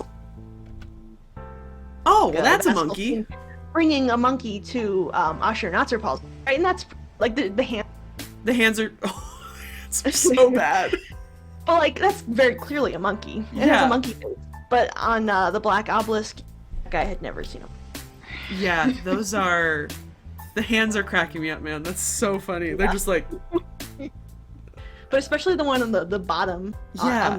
on the left, like it's just like a little bald guy, like with, well, and the top ones don't even have tails, which I would think, like, you know how there's that crazy, like, I can't remember if it's like a, I don't know, folk tale or something where it's like how to describe an elephant, and like, or like four blind men are describing an elephant, and like, all they're touching is one of them is touching the leg, and they're like, oh, it's the size of a tree and stuff, and it's like how everything gets pieced together. I would assume that one of the like characteristic features of a monkey is a very long tail, and it just cracks me up that those don't have tails. Yeah, unless there's some sort of ape or something. I read something that someone thought that maybe they were supposed to be bears, and like just the guy carving, it's just so bad. The legs are really bad. I've not seen a bear before, that he decided to just put a human head on sort of like a bear-like body. I don't know. I think the one at the bottom, the other ones are closer to monkey kind of guys. And the one at the bottom has that weird hairstyle, and like. Yeah. I don't know. I wonder if those are supposed to be lions. Like, they look weirdly. Yeah, I don't know, but wow. I love this. That's piece crazy. A lot. Yeah. So the next slide is just the someone bringing monkeys as tribute to Ashur-Natsir-Pal's palace, which is really cool because this is also like bigger than life size. Yeah, that's huge. Oh wait, yeah. Sorry. Okay, yeah, the next one. I guess one of the pictures didn't work, but you can see the one on the left. But one of the things I hadn't noticed before I saw the reliefs in person at the British Museum is that, well, first of all, I just love how they carve water in the New Assyrian. Wait, are you on the next slide? Now we're on the next slide. Okay. Yeah. I can't tell the. I'm trying not to like pause too much. No, that's totally fine. I guess the picture on the right didn't load, but I love how they carve water, and but there's crabs like all over. Oh my gosh, yeah, there are crabs. On the left, there's a crab like directly on top, like upper above left. the boat. Yeah. And then the bottom left, there's a guy with some fish. I like how they do that. I don't know why the other. Let me go into. I can see maybe if I. Because that. Oh yeah, here. Everyone can see it now. Okay, I just copied and pasted it. Let me see if I Yeah, but there's a cute little crab. Yeah. And There's the a little fish. And I just crab! the water is just so great. The water is really cool. And there's like little curly cues. Yeah, But the I Egyptians didn't don't- realize how many crabs there were before I saw them in person. I cannot. I don't think I can think of an ancient Egyptian crab. I'm gonna have to do some deep diving. I can't think of one. We have quite a few fish, but the interesting thing is I haven't really seen a lot of carved relief fish. I've really only seen them like in painted, which like when it comes to Egyptian, sometimes it was carved and then it was plastered over. So like you kind of see it later, but like plastered over and then painted. But all the ones I'm thinking of in my head are all painted. But I don't know if I've ever seen a crab. I'm gonna have to think about that. It's very interesting. Yeah, I didn't realize that. And there's some, not this one. Maybe he's like pinching toward the fish in there. But there's a couple where they're. Oh yeah, they're the one grabbing up here. fish. They're either eating fish. He's got his talons around that fish up here Yeah. on the top left. Yeah. It's just a cute little detail. I love So it. cool. Okay, and then wrapping up, I just have a bunch. But since we already talked about the animal contest scenes, we can talk about this. Oh, okay. And this top right one is all time. It's just so many pigs, So many pigs. and I feel like whoever had this seal just had a great. I'm sorry, I'm staring directly at the fishmen. What is that? Yeah. Although, okay, the fishmen are important because they show up a lot. The word in Akkadian is apkalu, but they're doctors, No. and they show so much that it. They show up in the Lamashtu Pazuzu plaque that we looked at a little bit ago. They're there, but they're at all these there's all these scenes that are they're common on cylinder seals to them, but they're in like plaques and like wall panels mostly. There's like a little guy, like he looks kind of like he's wrapped up like a mummy, but he's just like sick on a bed. Oh, But then the two Apkalu are standing next to him, healing That's him. crazy. And we don't have like archaeological evidence of their fish costumes, but because these are depicting like obviously like non-mythical Yeah. the It's guy not, being sick and getting healed, like it is possible that they actually wore. well, it's it reminds me of when you see pictures. So if you ever see a picture of like a mummified body on like a bed, and then Anubis is kind of like putting its hands like on the body and kind of leaning over. Yeah. There is this interpretation that image, specifically that image, is not actually Anubis, but it's actually a priest wearing an Anubis mask. Which we have evidence. We have, I think, one Anubis mask that's kind of preserved, but it just makes me think that like honestly it is very hard to tell the difference. The only way you can tell the difference is if he doesn't really have a neck. Like it looks like a cylinder. Like his head just goes straight down as it's like a giant tube that it sits on top of him. But like it's not always like that. But it's like if you can tell he's in a costume, like these fishmen are definitely men with a fish like over their head. Like it's not like if he didn't have legs, then you could presume that this is a mythical fish man. Yeah, they have got But they look like costumes. And there's other ones where it's clear that it's like a cape kind of thing, where like the head, like the fish head is on their head, and that is absolutely. I don't know. crazy. Apkalu are one of my favorite like iconographic things in Mesopotamia. I will get a tattoo of an Apkalu at some point. That's the I just craziest love thing I've ever Also, seen. I just love the idea of like a doctor wearing that. Like I have like whatever, like white coat anxiety, whatever it's called. Like going to the doctor makes me super Yes. anxious. But I would Again. feel a lot better if a doctor dressed like this. I don't think I'd be able to take him seriously. I think that I might. would take him so seriously. I think it might. I might suffer because I don't think I would be. I think I wouldn't. I don't know. I don't know. Maybe that would help, but I feel like I wouldn't stop laughing at them. Anyway, so there's fish guys, and then there's like some sort of Anu or Ashur or someone, like a little like bird kind of guy flying above, and then like a tree of life kind of motif that shows up a lot. But then there's also a guy choking an ostrich. For fun. For absolute fun. There's a few examples of just bullfighting ostriches and so. But there's a few maybe gods. Gods usually have horns in iconography, so the guy on top of like the chariot thing is maybe a god. Oh, The interesting. horns.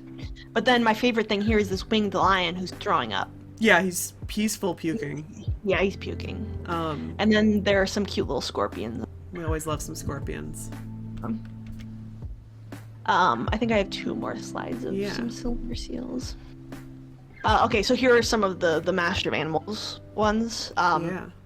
The top left, this is this face that shows up, like the bearded, curly-haired warrior. I forget exactly what they're called in the literature, but that sort of where he has like the curled hair and then that beard shows up a lot. And in later periods might be Enkidu, not sure. Maybe Enkidu is on these earlier iconographic drawings, but here's like a human guy fighting bulls with his face. They all have the same face. Yeah, they all have the same face. And then below that is a guy grabbing an ibex horn, like a big thistle. Not really sure what's going on. Yeah. And then on the right is a guy fighting vultures. He's Just going at it, grabbing man. vultures. And then below that, a guy grabbing an ostrich tail. I like the baby ostrich, though. That's really cute. Yeah. Or maybe he's far away. Or far away, yeah. But that's really cool. Yeah. It is so interesting that these lions, like, are almost in the exact same stance that you see lions on in, like, modern crests. Yeah. Like I all day, all we were doing was watching the coronation and dunking on Charles and everyone. But like this lion up at the top, he's in the perfect position that we see now. forget all the, I at one point I knew all the words for like the poses and things. Yeah. In, heraldry. But yeah, But it's so funny. Yeah, so there's one eating a stag on top and then another stag at the bottom. And then on the right is it's the big bird is usually shows up text, you know, big mythological bird grabbing the butts of 2 ibexes.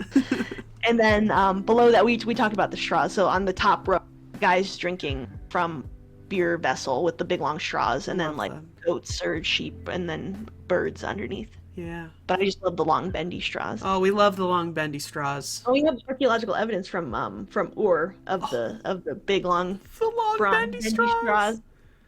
But it also, there might have been like filters in them too, because like Mesopotamia kind of chunky. I mean, probably You have to, like, Egyptian was filter out too. the I don't stuff, doubt that yeah. at all. And then finally, this is the last slide, but some of my favorite art of these weights. They're Wow. the most common shape, other than just like round ones, are these like sleeping ducks. These sleeping ducks. And they come in all different sizes, and usually they're like weight on them. So I cool. mean, they're usually like 1 mina or 10. The big one's probably 10. Yeah. And there's also this one example of this 10 mina frog. Frog man. He's Good. chunky. Yeah. I love him. But yeah, that's pretty much all I have. That went longer than I expected, No, but that's totally so much to fine. talk about with all the little critters. Yeah. I'm definitely not going to go into so much detail, but just so you guys, so we can see some Egyptian comparisons, this presentation just has tons of dogs that we can talk about, and we can talk about it much more casually than when I did this actual presentation that I made for you guys a couple months ago. But if you guys didn't know, I did my thesis on ancient Egyptian dogs. So one of the main part of this process was to create a corpus of as many images of dogs as I can. So I actually had to change the number from when I gave this presentation to y'all, like about, I guess that was probably about a year ago maybe. It was 495, it is now 509. And I honestly think there might be a couple more that I have to add because I do keep finding them. And that is either from just like doing pure research, or there was literally one that they found a tomb, I think last year, and they did a 3D model of the tomb, and I went through it before doing a presentation for Twitch where we were going to go through the tomb, and I looked above the doorway and I was like, that's a dog! And I of course have no good images of it, but I was like, there's one here, and I wrote a note of it, and I just don't know if that's added yet to the giant Excel spreadsheet that is currently on my computer. But dogs have ranged a lot, and I'm going to go through the breeds, and I want to talk with Kelsie about like if there are any breed types that we see. But this is kind of a smattering of stuff from all different periods. The little dog here on the bottom left is one of my favorites. He's very small. I don't know, probably like about. Dustin. It's probably a gaming piece.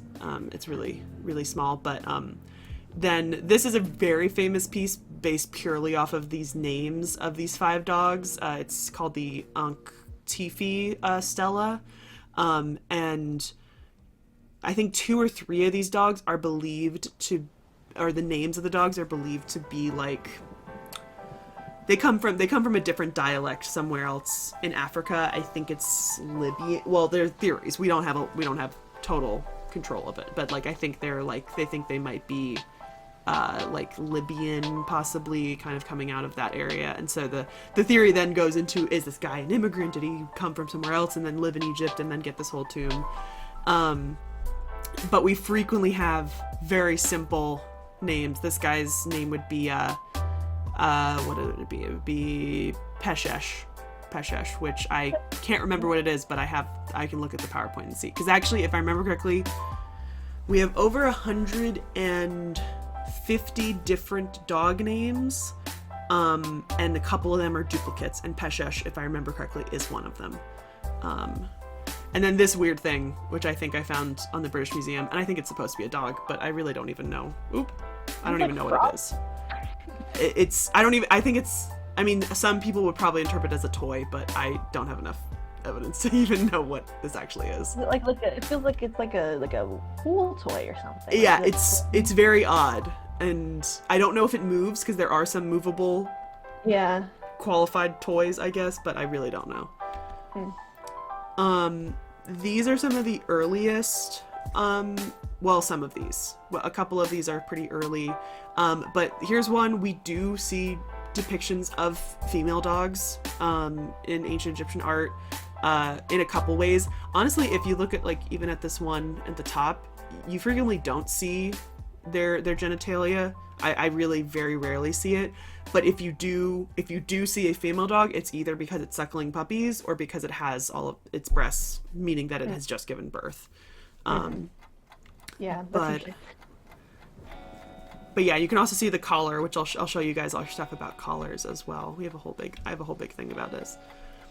The first thing I want to make clear, Anubis is not a dog. He is not a dog. He has been interpreted as a jackal, and the reason why I think a lot of people get confused to think he's a dog. I mean, he does look like a dog. I'll admit it. He looks like some dogs that have the pointy ears and stuff. But I think the real reason is that there is no species of jackal that is completely black like Anubis is. So the picture up in the top is, I think, the closest. I think it's actually called the golden jackal.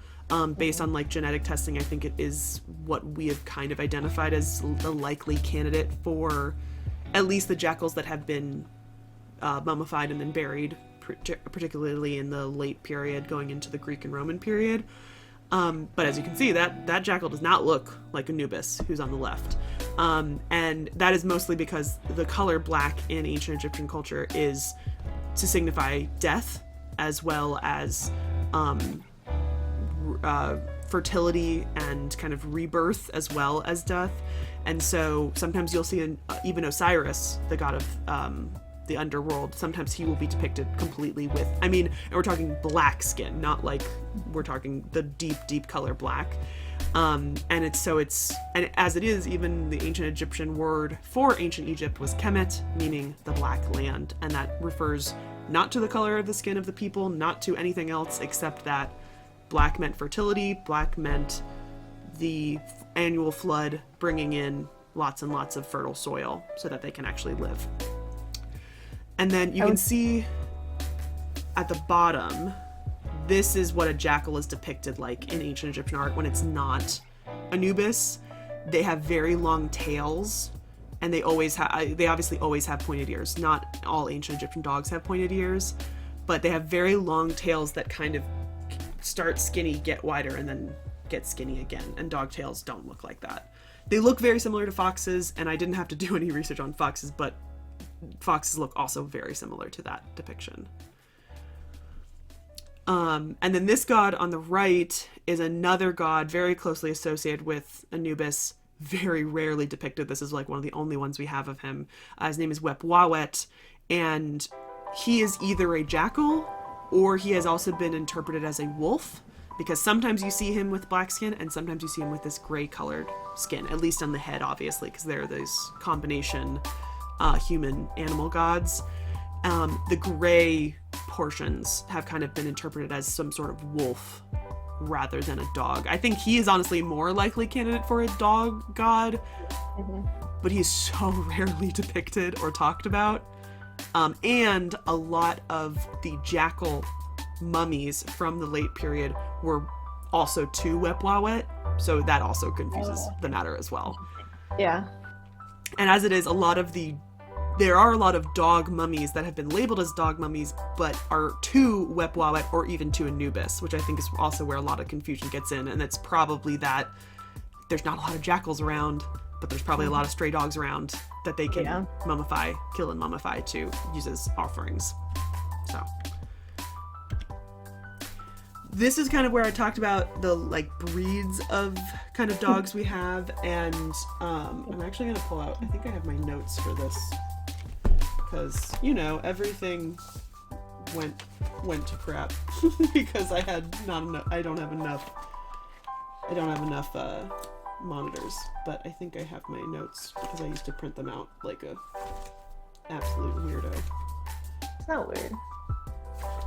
I print everything. I do print everything. I did have a lot, but unfortunately this does not look like the right ones. This looks like all my stupid classes that I did. Alright, we're just gonna have to wing it if I remember what they're called. But so this is what I believe we've called the Chessem hound. There's a couple different words for ancient Egyptian dogs. One of them is Chessem or Tessem. One of them is Iu or Iu. Sometimes it duplicates. Iu is definitely supposed to be a mocking of a dog howling, which there are lots of onomatopoeic words in ancient Egypt. Iu is probably one of them, and then the word for cat, which is miu, is definitely an onomatopoeic word for it.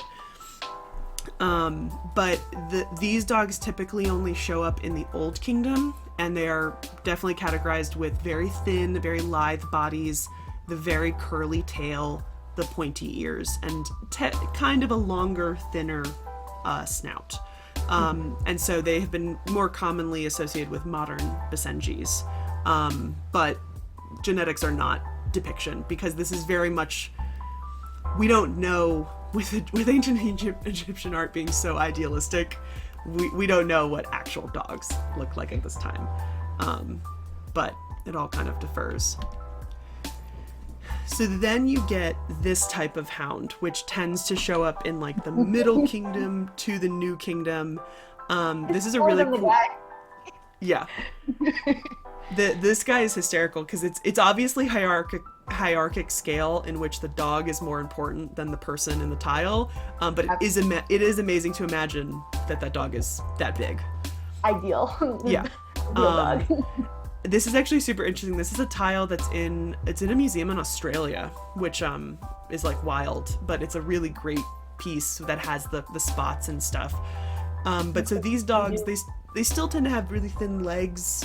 They kind of have a little bit chunkier bodies, a little bit shorter snouts, the lop ears, so no pointy ears, and then either a saber-like tail, so really big, or just like not a curled tail, no matter what. And so a lot of people have compared these to modern greyhounds. Not even joking you, there was a scholar who was not an Egyptologist, not even a historian, but I think he was the president of the Belgian Greyhound Club for years.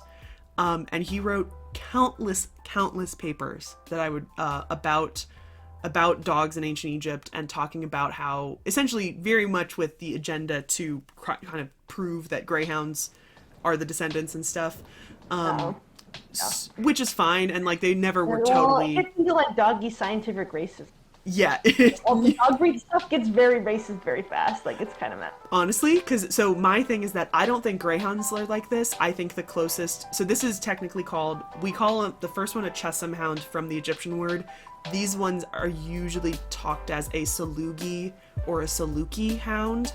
Okay. And those are two modern breeds, which I think look a little bit more like them than greyhounds. They're fluffier. This looks more like a Great Dane to me. That is true. Based on the size and stuff, but Yeah. but mostly the thing with greyhounds is they are very skinny. Salukis have the thin legs, but they don't have as thin bodies. But the difference is that I can't remember the difference now, but there's Saluki with a K and Saluki with a GHI. One of them is a long-haired breed and one of them is a short-haired breed. The long-haired breed, which I think the long-haired breed is the Saluki with the G. So that is not, you do not see that in Egypt. You do not see long-haired dogs. There's very rarely any long-haired dogs show. But I did get into a fight about those on a comment once because they come from, there is another type of dog that is obviously so closely related called a pharaoh hound.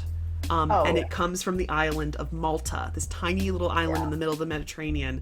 And I got in a fight with somebody about the Malta hound, about the pharaoh hound, and being like, those are the ancient Egyptian dogs. And I'm like, just because they named them the pharaoh hound does not mean, like, I mean, if you looked at a Saluki and a pharaoh hound, they look exactly the same. They are so closely related, but genetics, the ears that go up too. Yeah, genetics just like doesn't work. But yeah, these ones you see kind of from the Middle Kingdom to the New Kingdom and stuff. Let's keep on going. So then we get the corgis and the dachshunds. Oh my god. Which are like my favorite, because I love corgis. Well, dachshunds are my absolute favorite dog and stuff. Oh, sorry, I got back to the chat. Hello, Afro Bandit Girl. Would Azawak be part of this category? Maybe. I do not actually know what that dog breed is, so I might have to look that up. But yeah, I was kind of going off of what previous scholars have said, and they always throw out Saluki, Greyhound. Those are the kind of the words that always get thrown around. But I've now discovered there are tons of other dog breeds that look very similar to like these ones. And it's and Basenji is the one that always gets thrown around with the curly tail. I just googled Azawak, and they look similar, like really very skinny. Ears and curly tail. Oh, they have the curly tail. They're Gotcha. Really They're cute. But yeah, thank you, Afro Bandit Girl. I didn't know about. I've never heard of that dog breed. Dogs that I don't know about. There are lots. Absolutely. I did not know anything about a Saluki dog before I did this research. But yeah, so the corgis are some of my favorites. There is sometimes a range. You can see like these ones actually. There are some that do have lop ears, which to me the difference between a corgi and a dachshund are usually the lop ears versus the pointy ears. And then the tail type. So like even these ones down here have pointy ears, but they have long tails, while this one up here on the left has the pointy ears and the full curl tail. That is a full corgi with spots, kind of. Oh, almost like a whippet. A whippet's another one that does get thrown around. They're very, very skinny and kind of smaller, but yeah. So then this one is super interesting. So this is actually a mace head. It's a really old piece. It's a really, really old piece, but it's actually a mace head that kind of looks like a mushroom or something. But it's this line of what we think are dogs and then lions. So the dogs are biting the lions are biting the dogs. And all the dogs have their foot up and kind of hitting the lion, and they each have collars. But this is kind of where we get to there are certain depictions that look very similar to the Near Eastern dogs that are Mastiff kind of type. Yeah. With like big, chunky, and very muscular kind of dogs. It's pretty rare in Egypt, and it tends to be pretty early, which I think is funny based off, I was looking at the dates of some of the ones that you put up there, and I was like, oh, actually, these are kind of later in comparison, which is interesting. But we do know that something I was going to talk about was a very brief history of dogs. Dogs in Egypt have been here, were there for a very long time, but probably immigrated over from through like the Sinai Peninsula and stuff from the Near East, which is where we think at least domesticated dogs kind of originated. So it's interesting that that type of dog stayed.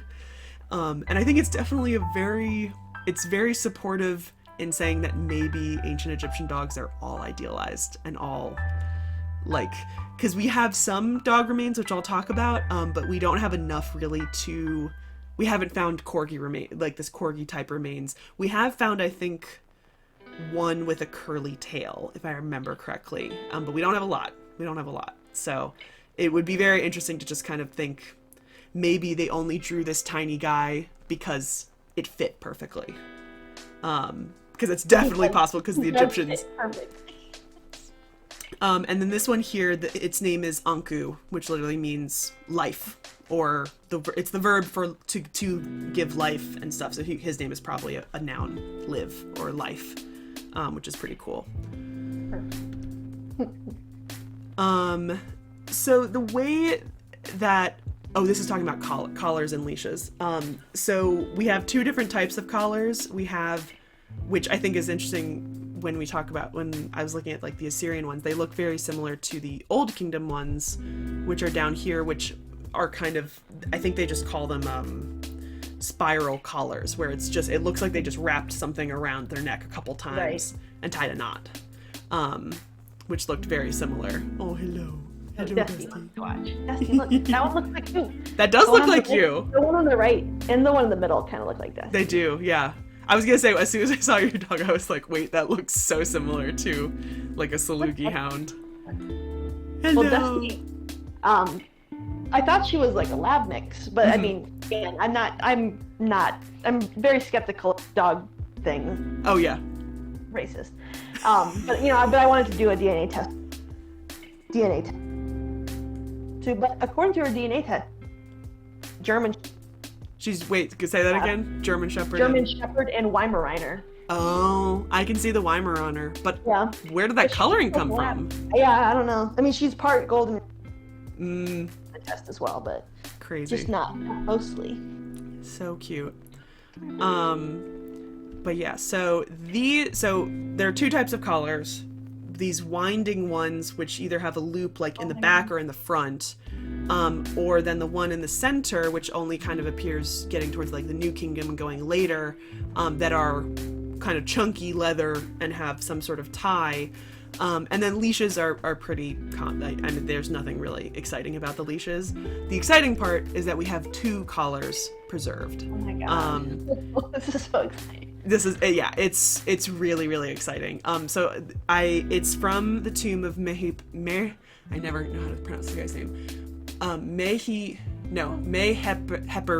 Meheperi, who was a super, super interesting guy. He was buried in the Valley of the Kings, but was not a royal, was not really kind of anything. I think his title was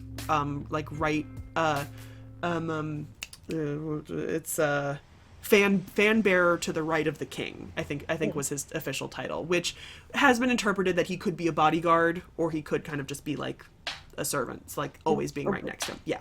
But air conditioner. Yeah. But these two collars were found. They're made out of leather, painted leather.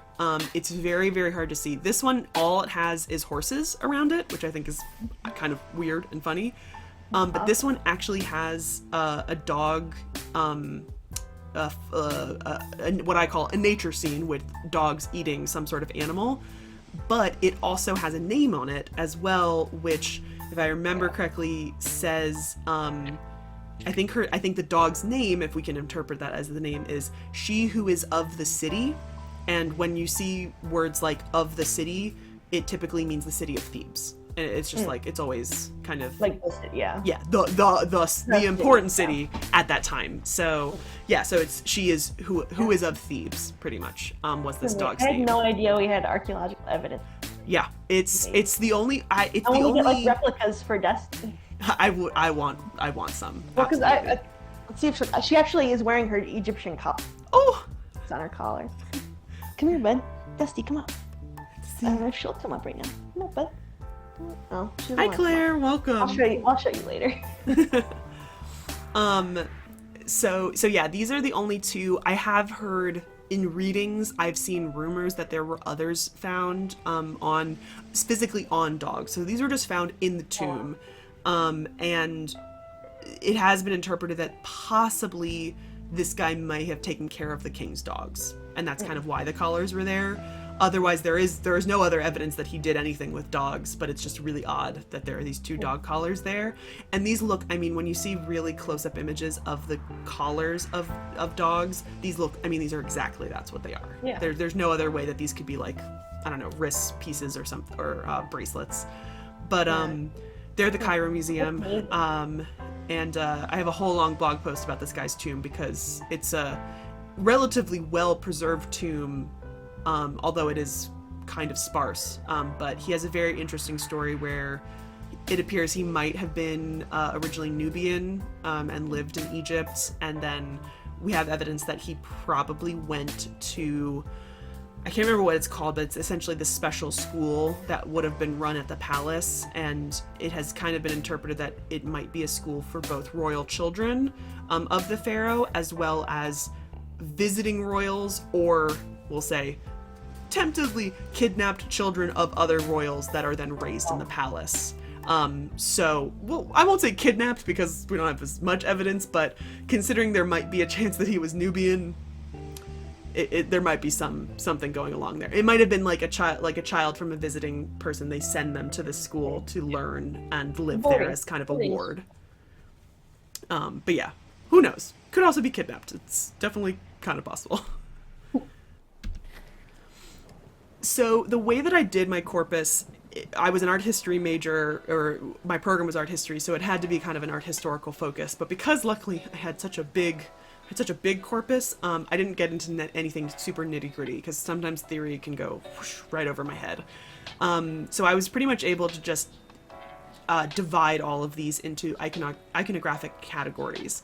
The largest category by far was I defined as family scenes, and within that there were small other categories, and these images here are what I defined as offering scenes, where the person who is sitting in the chair is the deceased, and anybody else with them is then their usual child or relative in some way that is giving offerings to them as they are deceased, and there frequently are dogs sitting under the chair. And there's an amazing article, I think, that's called What Goes Under a Chair, or What is Found Under a Chair, and it's a whole like kind of investigation into things found under chairs in offering scenes. And it does go actually into a little bit of gender, because there are, in certain images, especially when you see like a double chair here with a man and a woman, his man and his wife, under the man's chair will be certain things, and under the woman's chair will be like mirrors or a box that probably held makeup and stuff. So when you were talking about like gender in kind of that way, with dogs being this more masculine kind of energy, I was thinking back and I was like, I don't know if I've seen a dog under a female's chair, and there is this one, but I think that might be a rarity. I think most of the ones I've seen are under males' chairs, and granted that might just be because I've very rarely seen only female offering stela with like no man. Yeah, right. So that might just skew the numbers a little bit, but there are quite a few of doubles, which I've seen sometimes the dog is only under one of them.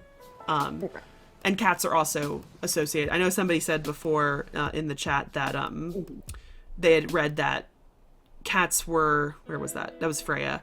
That how cats represent women and dogs were men, and how a lot of men who are only dog people hate cats, and has a lot of links with like sexism, and which is like super cool. And I think I've seen stuff with sorry, I need to allow this because my mod came in, or my automatic whatever. But like, yeah, I think I've seen cats probably more frequently under females' chairs, though I've seen them under males' chairs as well. Could the ancient Egyptian dogs be bred with wild dogs like jackals and others, and these carvings could just be portraying exceptional mongrels rather than breeds? So I'm very bad at genetics, but jackals, while they are in the canine genus or species, I don't know if they can breed with dogs. And that would be a question for a bigger geneticist. But I will admit that yes, there is. Some people have posited that the ones you see, like the cute dogs with like the curly tails, were bred to have like the cute curly tails and stuff, and that we do have images of kind of the more wild dog that's just kind of a roaming dog that doesn't really have like the nice look, and that's entirely possible. When we have the earliest depictions of dogs we have are rock carvings in hunting scenes or in nature scenes where the dogs are attacking an animal or they're just kind of wandering with animals. And as it is, the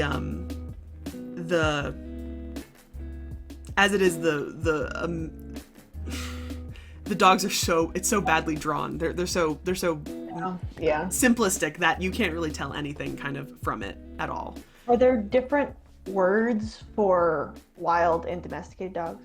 Not that we can tell, because I think very rarely when we have them kind of talked about, like the thrown to the dogs, like that phrase, I'm pretty sure they used the same tesem or eu. I don't think we have any specific words for mongrel. Although actually, there is one text.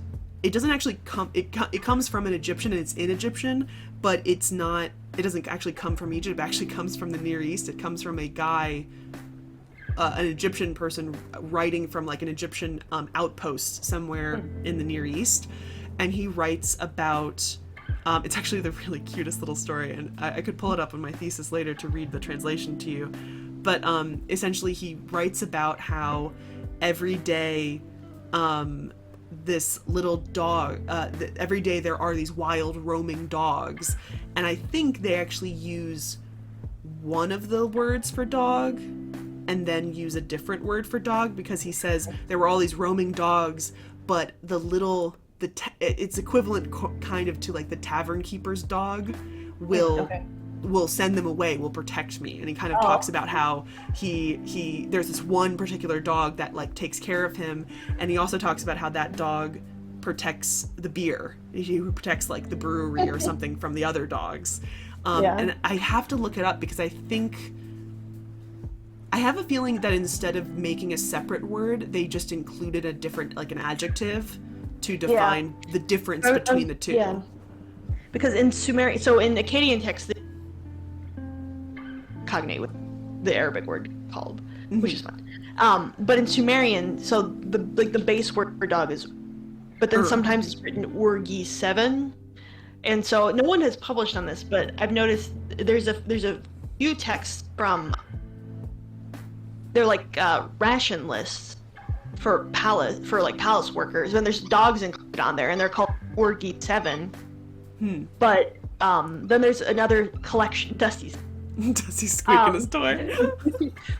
But there's a collection of omens called the Shuma Alu series, where dogs are associated with a bunch of different, but they also use 7 there, but because the dog is in those omens, the dog is like running around like peeing on things, and that's a bad omen. That those have been interpreted to wild dogs, like geese. Interesting. But I think if they're in the palace and they're called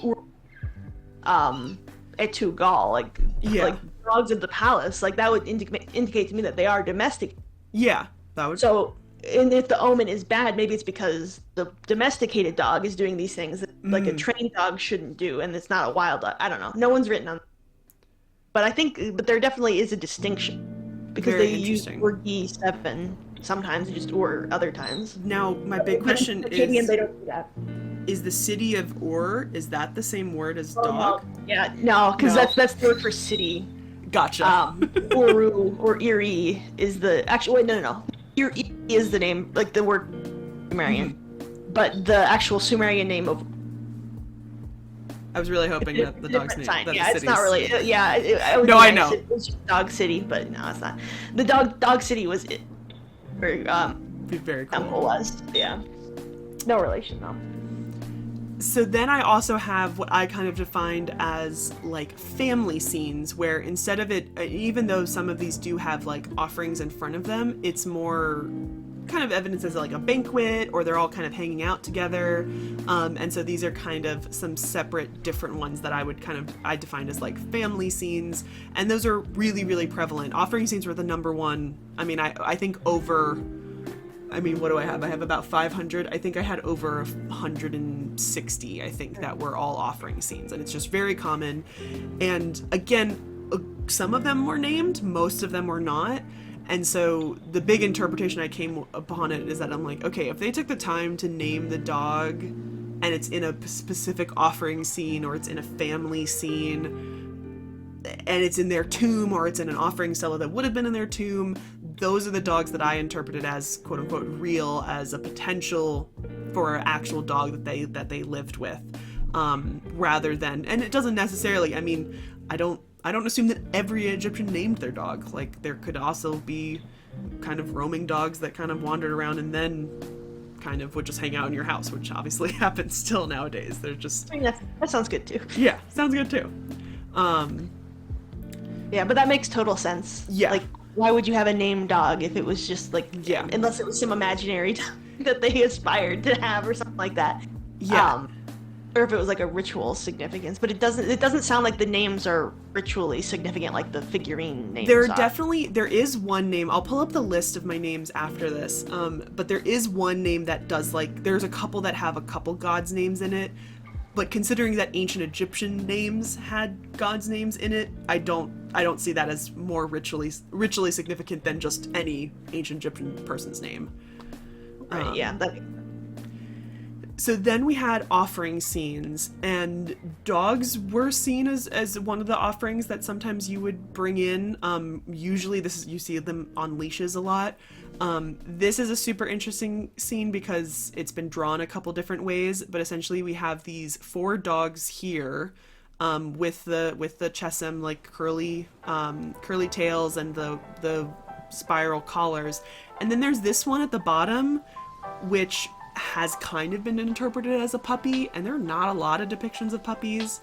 But as you've seen, if you ever see like a baby corgi or anything with even baby German shepherds, their ears perk up later in life. So like, even though this one has lop ears, the likelihood that they're just gonna perk up eventually, that this might be a puppy. But then these animals up here are not dogs, even though a lot of people think they are dogs. And I want to see if Kelsie can guess what type of animal this is.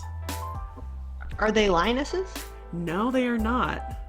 Or They're specifically to Africa. You would only really find them in Africa. Oh, well, I don't know. They have like the foxy tail. They do have the foxy tail. Yep. I don't know. These are probably hyenas. Oh, okay. And I removed all of these slides from the original presentation, but in my thesis, my professor had made me do an entire section at the beginning where I had to define what was a dog, what was a jackal, what was a wolf, somehow I missed fox. Somehow I got away without doing fox. What was a hyena, and what was an animal called a lycon pictus, which is an African wild dog, which is a canine but looks very different. They look much more like a hyena, even though they are not genetically related. But within that, I also had to read, I'm not even joking, I think 4 separate papers of 2 people arguing back and forth on whether or not hyenas were eaten as a delicacy in ancient Egypt. Oh. Because we have these images of hyenas on their backs, tied up and being force-fed, or what appears to be force-fed, as well as sitting in cages. Oh. And so people have interpreted that as stuffing, as they're trying to stuff them to make them fatter. But others have determined that it's kind of this blob that they're kind of sticking in their mouth. A lot of them have also determined that they think it's their tongue, that they're pulling out their tongue. But these 2 people argued back and forth about if they were not eaten or if they were eaten, and there was really no consensus, and I had to read all of those articles to write a footnote. So I now know way too much about hyenas. I think, well, I might be wrong. I'll double check. But the Sumerian sign for mouth is also the logogram. It's something for what? Sorry, it's what my professor uses it as the about polyvalent in Sumerian, that signs can represent syllables. But I have to look it up now. I'll look it up in a minute. But I'm pretty sure it's something to do with a. Yeah, I was right. Yeah, so it's the sign that can logographically be mouth can also be logographic for hyena, which is here. Oh, that's very interesting. And I always thought it was funny because, like, you know, we think of hyenas as being like laughing. Yeah. But that I is mean, funny. I don't know. We don't know if they had that same association, that Yeah. sound that hyenas make as being laughing. But if they're also the sign for mouth, maybe there's something going on. Maybe it's not. That could be as well. There was one little section that kind of emerged, which were feeding scenes, including this lovely little dog drinking out of a bowl, and also puppies being fed by their mother.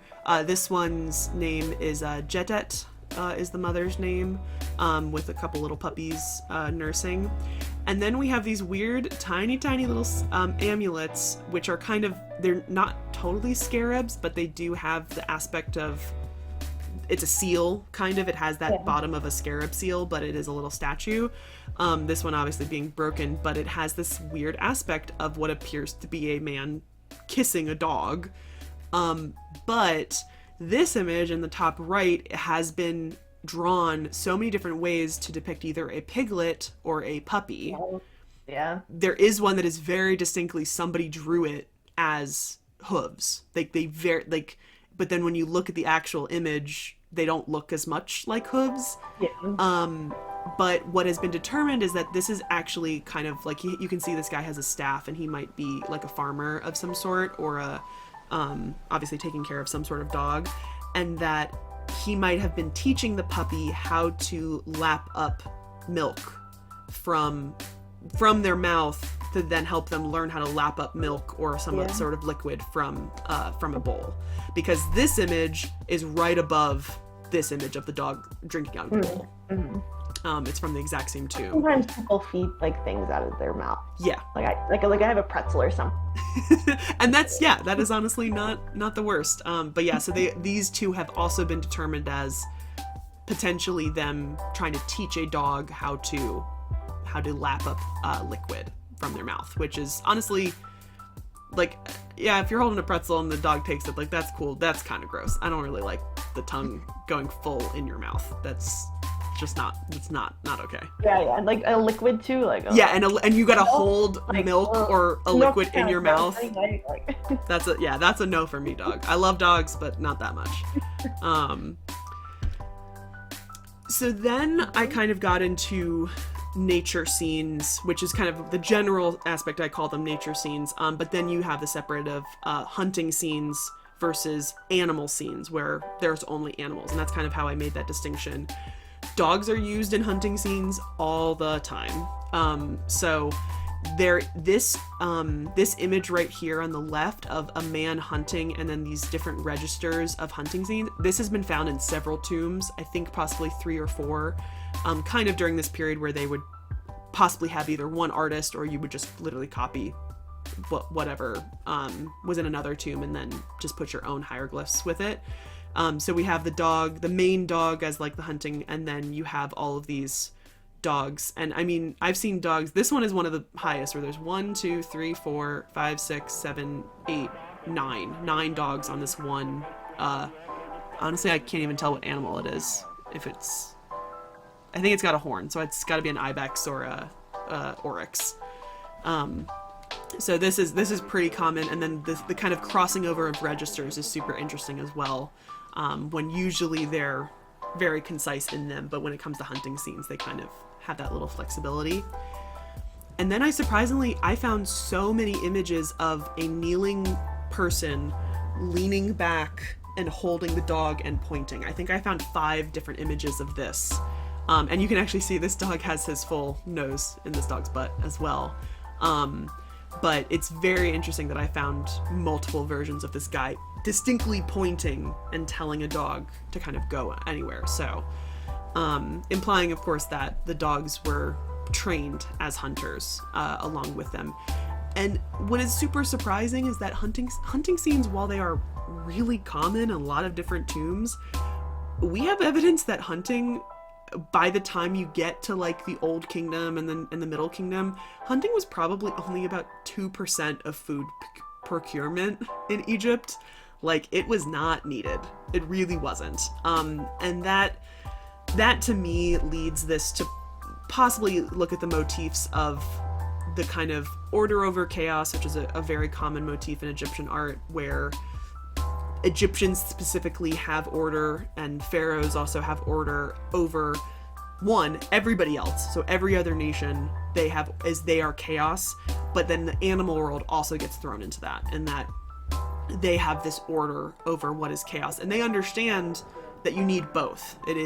Horus is thought to be order and Set is thought to be chaos, and they understand that you need both of these things, but it still doesn't, they always put themselves kind of on that pedestal that they are the order of chaos. And it's very similar. We talked about the Master of Animals scene. It's one of the earliest Egyptian depictions that we have. We have really, really early depictions of this one guy holding two animals, and that is what we kind of interpreted as this order over chaos, like continuing. And so in these scenes, while it is obvious that they That makes a lot of sense. it's obviously that they knew dogs would be helpful in hunting scenes. That makes a lot of sense. It's obviously that they knew sorry, I'm hearing myself. But it's very odd that the likelihood that these were real dogs, that they would have huge packs of dogs to go hunting, only the richest people would have that. And it's not that likely that anybody in these tombs, like, these guys were considerable, they had good tombs with stuff, but they probably didn't have huge packs of dogs to go hunting with and stuff.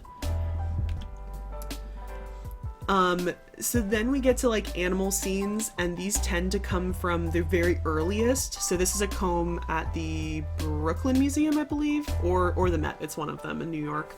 And you see all these different animals. You see elephants at the top. You see some, I think this might be a giraffe here. And then big, large birds. These could be probably hyenas based off of some imagery. Bulls, and then the dogs here are at the bottom. So very similar to your pig seals. Just like early pre-dynastic Egyptian art, it's just animals, just all in rows, just like chilling out, which is so funny. And then this is a drawing of an on the right, is that a meerkat? I don't know. It might be. It looks like Timon from the. It does look like. I will admit, this does look like Timon and Pumbaa. But I don't know. I don't know, because this is definitely a hyena. Based off of the ears and stuff. On the tail, yeah. This could be a puppy. This could be a small dog because of the tail, but it's standing up is weird. But because it's an ostraca, they drew whatever the crap they wanted. So it might be a little dog trying to defend from the big dog, or it might be just them sketching and just going crazy. I do have a couple different agricultural scenes indicating that some dogs might have been kind of in these larger agricultural moments. Truly, this one is one of my favorites. This machine, which if you guys have watched me play Assassin's Creed Origins, this is called a shadoof. It is still used in certain parts of rural Egypt, but essentially it is a weight system to put a small basket or jar down into the river when you're up on a higher plateau, to then bring the water up. And there's just this little dog hanging out with this guy. And this is also a beautiful like house facade, probably like a coastal house right on the edge of the water, which is really cool as well. And then this dog's name is Ikini, and he's hanging out there. And another thing that is super common, you see dogs being carried with monkeys and with cats, and frequently they are led by people with dwarfism. It is very, very common in Old Kingdom depictions for people with dwarfism to be leading animals in kind of larger scenes like that. I also have a TikTok video because somebody asked me a question about them, so I did 2 videos worth of research on people with dwarfism in ancient Egypt. Cool. And this was so funny when you had that image of the lion or dog suckling the puppies, because we have images like this of dogs with little puppies, and a lot of cats. Actually, we actually have more images of cats doing this, but these are just 2 of them with a lot of the paint. And I just love that this one has the collar and the leash all like curled up with it. But yeah, and so these are kind of, I put into feeding scenes, but also into, I made a separate section for like figural images, because we do have a lot of figurines of dogs in a lot of different positions. Like these ones. These are probably my all-time favorites. The one in the center I have named Spot. He is one of my favorites. A lot of these are from the Met, because a lot of them were found in Lisht, which was excavated by the Met for a couple years. They're made out of faience. They come from the Middle Kingdom. This one and a couple others kind of look like pigs, and because they're in such bad condition, they could be pigs. But this one is obviously a dog, and that one's in the kind of same position, so it definitely could have been a dog. But yeah, so these were just really, really popular, and you see similar ones, but you don't really see duplicates, which means that they're probably not made by mold. By molds, they might have been more hand put together, because faience is a weird type of ceramic, so they might have been more hand molded. I just think this one is this is in such good condition, and it's still, you can see all the differences with the curly, but this also is a different type of dog. We don't have curly-tailed dogs, as many depictions of curly-haired dogs with lop ears, indicating this might be a puppy or a different breed type that is not seen as often. But yeah, it's the breed types get so weird. Hi Rethus, I can answer your question later. We're actually doing a lecture right now about ancient Egyptian dogs, so I can answer that question later. We're almost at the end. I'm just going through. Oh, I probably should have warned you about that one. The next image has an image of mummified remains. I forgot about that one. So burials of dogs were common. They're not that common, but we have a lot of them. The problem is that I really only accepted certain ones into my corpus because many of them were ritualistic burials, and I pretty much I could have accepted a lot of them, but I'm not even joking, you've been looking in the millions. We have some cemeteries that have over, one cemetery will have over 2 million votives of animals, and that ranges from cats to ibises to crocodiles to dogs / jackals, and many of them, even though they what did you say? Sorry. Oh, sorry. These are mummified? Yeah, most of them are mummified. But the key thing is that some of them, while they look like a little tiny package with little dots and a little mouth to indicate a dog, when you x-ray it, it's actually just one bone. Oh. Like essentially, you can tell what happened is that these based off of the millions and millions of pieces we have of this, you can tell that essentially they were running out of animals. And it was easier to kill an animal, to sacrifice a cat, and use one bone and make a fake cat, and use instead of taking the entire cat and mummifying it. But yeah, so those ones I did not include because it's just so hard to determine if they were, and I didn't want this whole thesis to be about personal pets or personal animals, but it was trying to be on that side of it rather than kind of looking at ones that were just ritualistically killed. So these are some images of some burials that we have found. The one on the bottom is the best preserved. It is in the Cairo Museum. This dog was found in the Valley of the Kings in a very small tomb next to pretty much a almost perfectly preserved monkey mummy. They were found just like this. They were found with no bandages at all, indicating essentially that the tomb was looted and that the bandages were taken off, but somehow. And the crazy part is, even though he's got these like little supports, he was standing up. This dog was found full standing up. Really? Wow. Yeah. There are some drawing. We don't have a picture of when they were found, but we have a drawing of essentially the dog was literally kind of leaned up against a wall, and this monkey is in this kind of little bundled, kind of with its arms together position. That's cool. Just like the amount of burials that you have in, like that never ceases to amaze me because we just don't have. We have a few burials. It is crazy. Like, yeah. Nothing like orders of magnitude different between these like millions. Yeah. The cemeteries that, I mean, animal mummies. To be honest, I think we have more animal mummies just from those votives that are only done in the late period to the Greek and Roman period, and it expanded in the Greek period.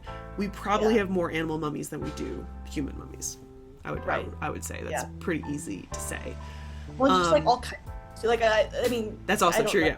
As well as you do, but like I know from like the Secrets of Baby Lion. They did have the lion. Yeah, the lion was a rarity. But yeah, we do have a lion mummy. The interesting thing about this dog is that the tomb that it was found in is just a tiny room. It's just like one room, and presumably it was a storage room for somebody else's burial. But it has been posited that this might have been a dog because based on the time period, this might have been the burial of a dog that the guy who had the collars might have had, and that the dog and the monkey were then pets that either may have originally been buried with Mehepri or were buried with whichever king. His time period is a little hard because I think we actually find objects with Hatshepsut's name in his tomb, so we know that like he's after that, but we don't think he actually like worked for her. So I think he was like Tutmosis III, which is her stepson nephew, I think. So we can't really tell if he worked for Hatshepsut or if he worked for Tutmosis III and then afterwards, but it kind of seems to be that there are some suspicions that this dog might have been buried in the Valley of the Kings around the exact same time. So, but yeah, he's a little sad looking, but he is the only real dog we have to kind of prove the Salugi type dog with the lop ears and the long saber tail rather than the curly tail. We don't really have any. I think we've only found like one curly dog tail. And it wasn't really that well preserved. As you can see. Archaeologically, can you determine if a dog's tail was curly, right? Because isn't that muscular? I don't know. You're absolutely correct. I mean, when you do see curly dog tails, they tend to be shorter. That would be the only thing is that like that they might have a shorter tail that we could say was curved. But you're right. I don't know what rigor mortis does to a tail or what mummification does to a tail. So, or it was just bone. I don't know if the bones are like the shape of the, because they're just like little kind of things, right? I don't know. I think this one on the left was actually found in the threshold of a mastaba tomb, which I thought was really cool that you said that like the little ritual ones were found in a threshold.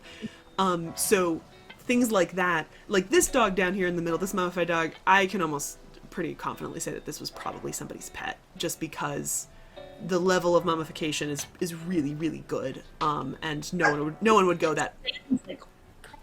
Yeah, it is. Yeah, I mean, no one would go that far for just a random dog, but the dog in the threshold of the mastaba, it definitely gives credence that like it could be a dog protecting the entrance of a tomb. So it's like you kind of half and half in there, where you're like, okay, maybe. And like this one up here, if you notice, this is actually human remains, and here's a dog. So you're like, oh, okay, could this be this guy's pet that he's buried with? Or are we trying to go with he wants to be a hunter and we want the kind of prowess of a dog in the afterlife and kind of there's lots of like nuances there that we unfortunately can't really determine because a lot of them are not great. We do have a mummy. There's actually a mummy at the Penn Museum that does have a dog buried with him. And It's one in the mummy room, and they have the dog kind of sitting next to it sometimes when they've moved it around in like that mummy room with the conservation lab. Oh, yeah. Well, it's like everything's like under. Yeah, it was originally right there in like a big case next to the conservation lab, and then and the second time I went, it wasn't there anymore. I was there a couple months ago and I didn't see. Yeah, and the dog, the problem with it is that like I don't know if it's really this guy's pet dog, because the way it's bundled is very much like the votive dogs, like very small. We're talking like this big, all of the bones just like totally bundled up, and it looks too much like the votive dogs for me to kind of give any credence if it is its pet. But it's obviously important enough that it gets buried directly in his coffin with him, so Yeah. it's a possibility, definitely. Maybe he just didn't have one, so we got a mummy dog later. Yeah. Because the other thing is about the placement of dogs. So the ones that are mentioned, the one that was. Sorry, say that again. Sorry, That's okay. I'm on my headphones too. So the recent excavation that you had to add the dog to, like you had to add the dog to. Oh yes, that was above the door. Are the other ones that are in? I've seen some above doors. Yeah. Okay. But again, it's not just a dog above a doorway. It's above the doorway is an offering scene with the deceased under the chair. So, but I have seen them frequently, sometimes above doors. And so you're right. I mean, that definitely could, because the other thing is that tombs frequently have depictions of the deceased everywhere. And so, especially I think in the one that I'm remembering, that like there are lots of images of him sitting in chairs, but only one has the dog, and that's above the threshold. So like it's definitely possible that like maybe that has something to do with it, that kind of indicating that that dog has to be in there. Right, yeah, that makes sense. Yes, Exilla. So these are all ancient Egyptian dogs. This one is dated New Kingdom.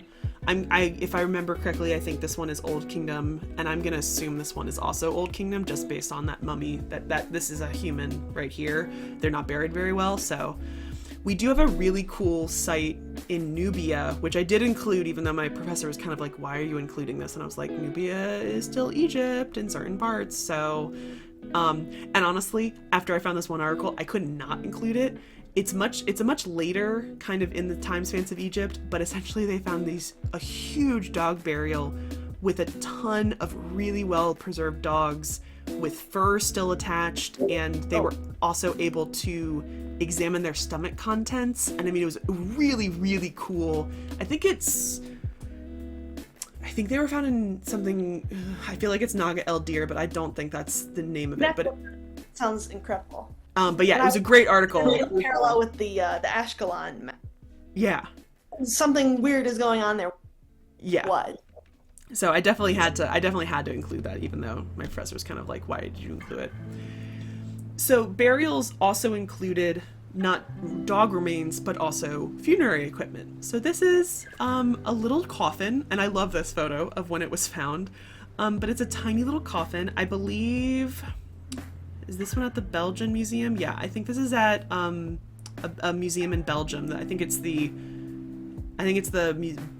Brussels Museum of Fine Arts, I think is what it's called. I can't remember exactly because it's in whatever language they speak there. French? Yes, I think.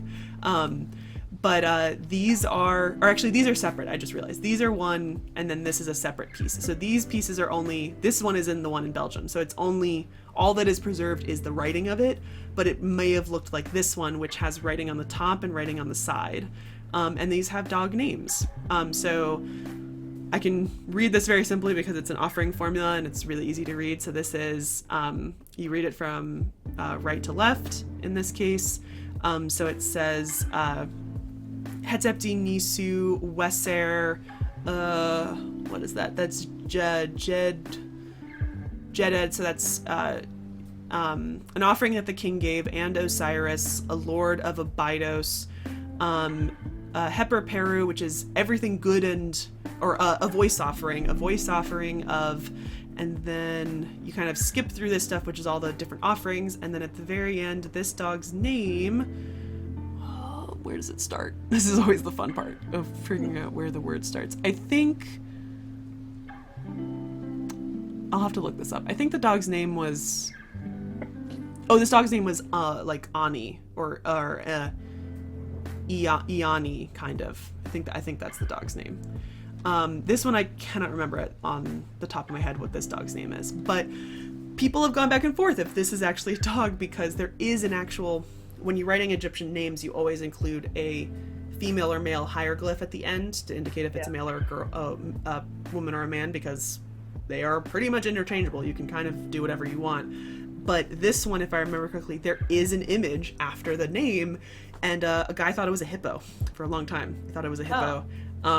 It's not a hippo. It definitely is probably a dog. And based on the size of this, it's small enough for a dog or a tiny human. So the chances of it being a child is unlikely, and it's probably a dog's coffin. But yeah, we only have these two. These are the only two we have. And then we have this tomb, which is not a tomb. It was a tomb probably at one point. Essentially, all we have is this block, which has a whole long text about this dog named Abutiu. And this text talks about how this dog is great. He's been a guardsman of the king, and the king is going to bless him with a tomb and all of this stuff. It definitely doesn't, we don't really have any indications, because they don't name the king, we don't have any indication that this actually was like made by the king. But the likelihood, if this was made by an actual king, they would have thrown his cartouche everywhere to like prove it. But even when you read a normal offering formula, they always say a gift that the king gave, and they just use the word king. It doesn't matter who it is. It's just always supposed to be a kind of out of respect thing, that it always comes from the king and the gods to you. And so this is kind of the reconstruction, because you can see very, very tiny little piece of what is believed to be a leash up in this top right corner of the piece. So this is a reconstruction of what we believe to be this tomb, potentially for the dog and potentially for the dog and the owner. And this is just one particular portion of the text. But this was found as a foundation piece of another mastaba in the Old Kingdom. So we have no knowledge of where this tomb was originally, who's this dog's owner was. But this dog, Abutiu, is definitely the big cheese. It was definitely really important to get this really, really long piece of text for him. Oh, and that is it. Well then. Let me go back to our chatting with my frozen camera, which I will have to add my other camera. I've never had that happen. I'm actually like shocked, and I don't really know how to fix that, but You gotta show Melissa your collar. yes, we need to see. I'm not sure of that. I just got it on it. But okay. Oh. I don't know if you can see. Oh. She's being wiggly. Wiggly dog. Yeah, sorry guys, my camera just decided to like stop working, so we're improvising with the old side camera. Oh, it's so lovely. Look at that. These are some actual interesting glyphs.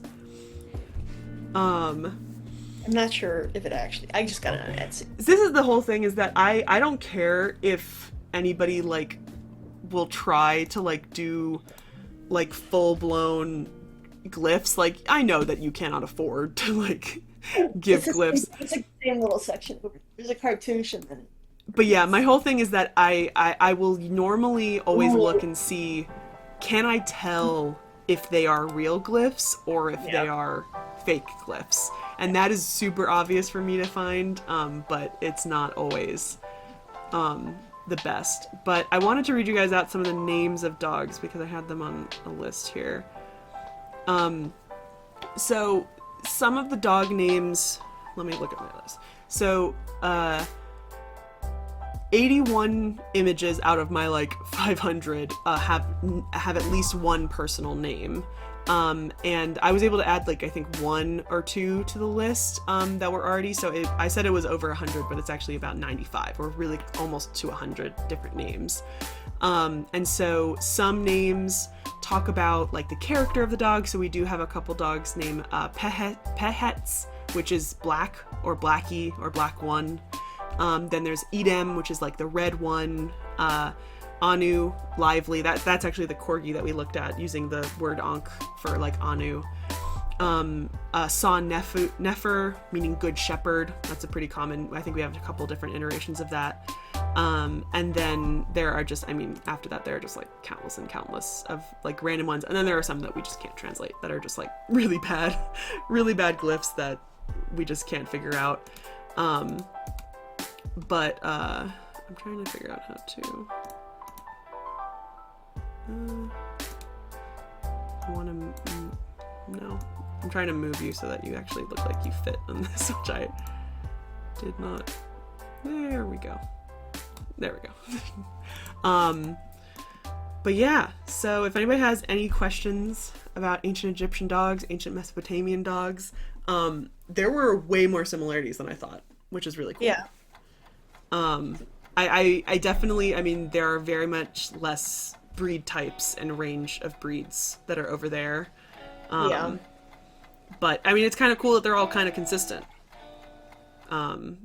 Because it either is kind of showing that there is only one type of dog that was living there, or it shows the ancient Egyptians were just totally making up stuff and adding all these idealized images and stuff.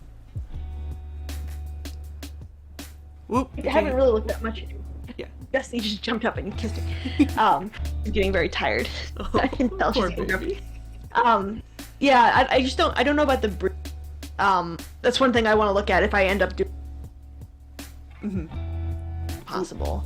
I don't have to do my prospectus until next year, so I have one more year to think what I want to do before I. Yeah. But if I do something like animal symbolism related and dogs, to the more modern history development, just because I'm interested, and one since I'm interested much in it. Dusty, it's okay. And especially like biopower and like using Foucault to think about how people exert control over other living things via control reproduction and how things can live and die, which is essentially what creating breeds is. It's controlling reproduction. Like how we can talk about that, but also like that alone. You know, that's one aspect of biopower, but then there's necropolitics and how bodies go to war and all of that. So thinking about, you know, about how humans control living things, including other humans.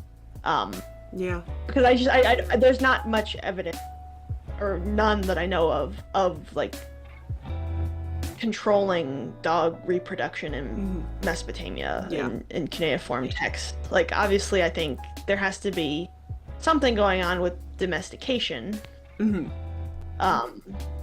But because like the process of domestication is controlling. But the development of breeds seems to come much later. But looking at the Egyptian stuff today, like not, I thought there are distinct types of dog, even if it's not a breed per se, however you define that. So that's why I always said American Kennel Club, whatever definition. Yeah, I always say breed type because it's so distinctive by the time period. Yeah. But it's super interesting, and there are very clear differences. The Mesopotamian types and the Egyptian types, like the Mesopotamian ones, just aren't nearly as lanky and long-legged as the Egyptian. Definitely stockier and and I want to know because obviously I don't think the Mastiff and not the most but I mean that's what people call them, and maybe it's just because they're more jowly and stocky and so they look like modern Mastiffs, but I'm not sure if there's actual evidence for that. I'm not sure. I don't think so. But at least from my research, it is pretty much that people are just trying to figure them out, and like even the thing about breeding, which was they only talk about whenever and as it is, like, my thesis was one of the only scholarly things I found about dogs exclusively. Dogs were always just talked about. There's really not much. No, and they were talked about so much in passing in just books about animals, and they were just talked about so simply. And like, while I knew that I could get into like super deep like art historical theory, and I could have very easily done this whole corpus and then just picked one image and gone into it. And there is one type of image that I found that like very much like I could have talked about like the mass production of putting images of dogs in the same exact place rather than like this kind of more personalization, which like definitely people of a certain class could personalize. Stella could personalize their tombs and stuff like that, and I could have very much talked about things like that, but because it was just so big, and truly theory is not my forte, and I only had 2 years, not even 2 years, a year and a half to do this, a year to write all this, it really just, the thing that I just wanted to get across was you can't just look at an image of a dog and just say that that's its pet. And right.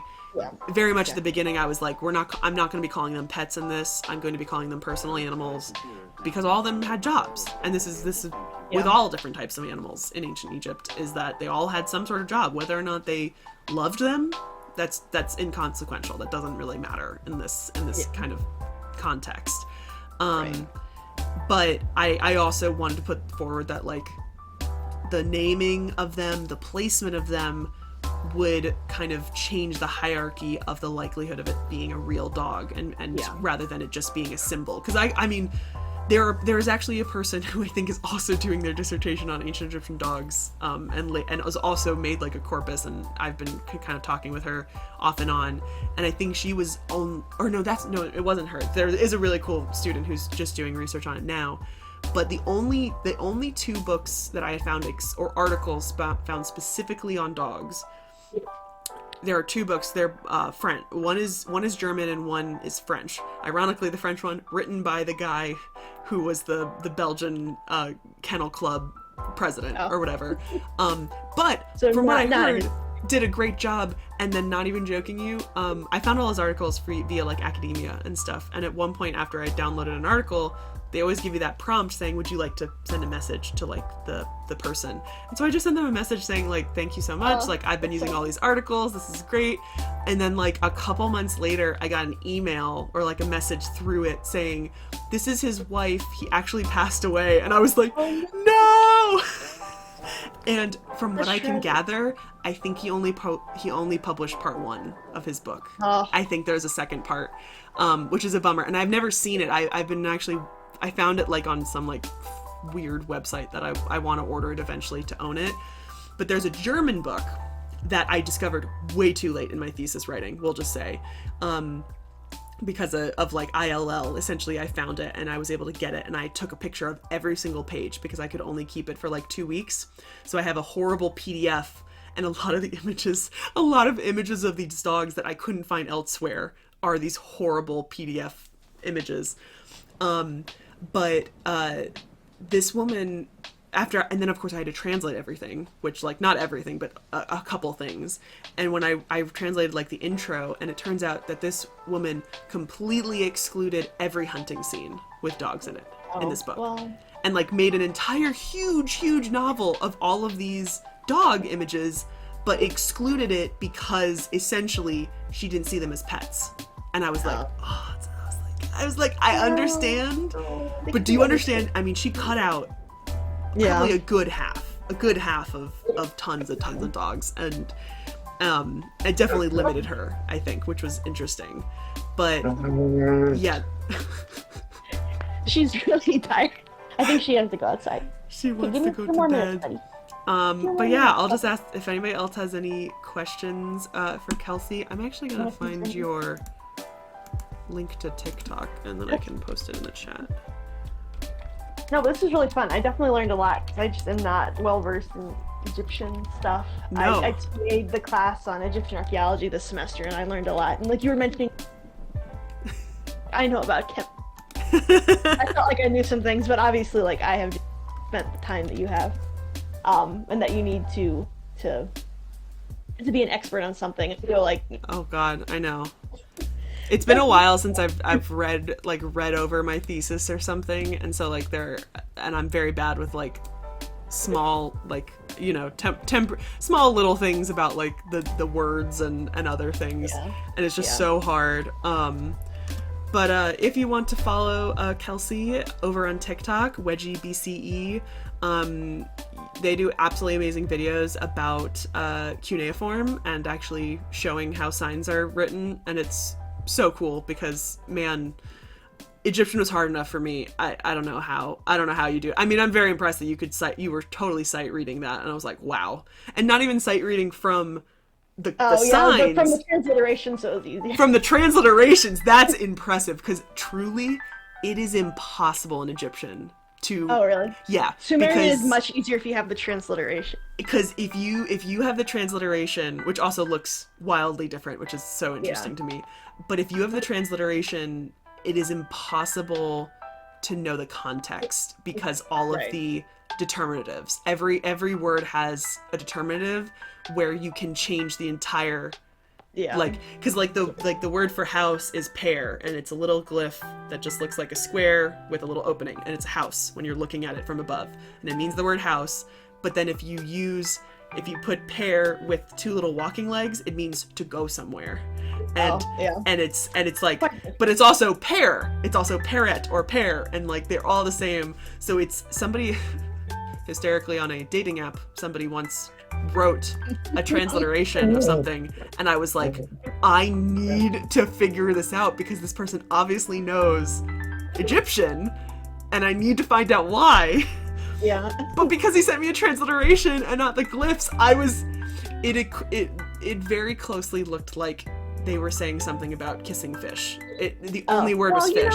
And I was like, fish? Turns out they only took one class at William and Mary and tried to woo me, and then completely ghosted me. But it was deserving, man. That was a cheap act for sure. It's okay, buddy. Goodbye. Give her dust. Goodbye. That's a good question for Freya, who's really interested in lots of types of history. Do you have any book recommendations to learn about Mesopotamia in general? Yeah.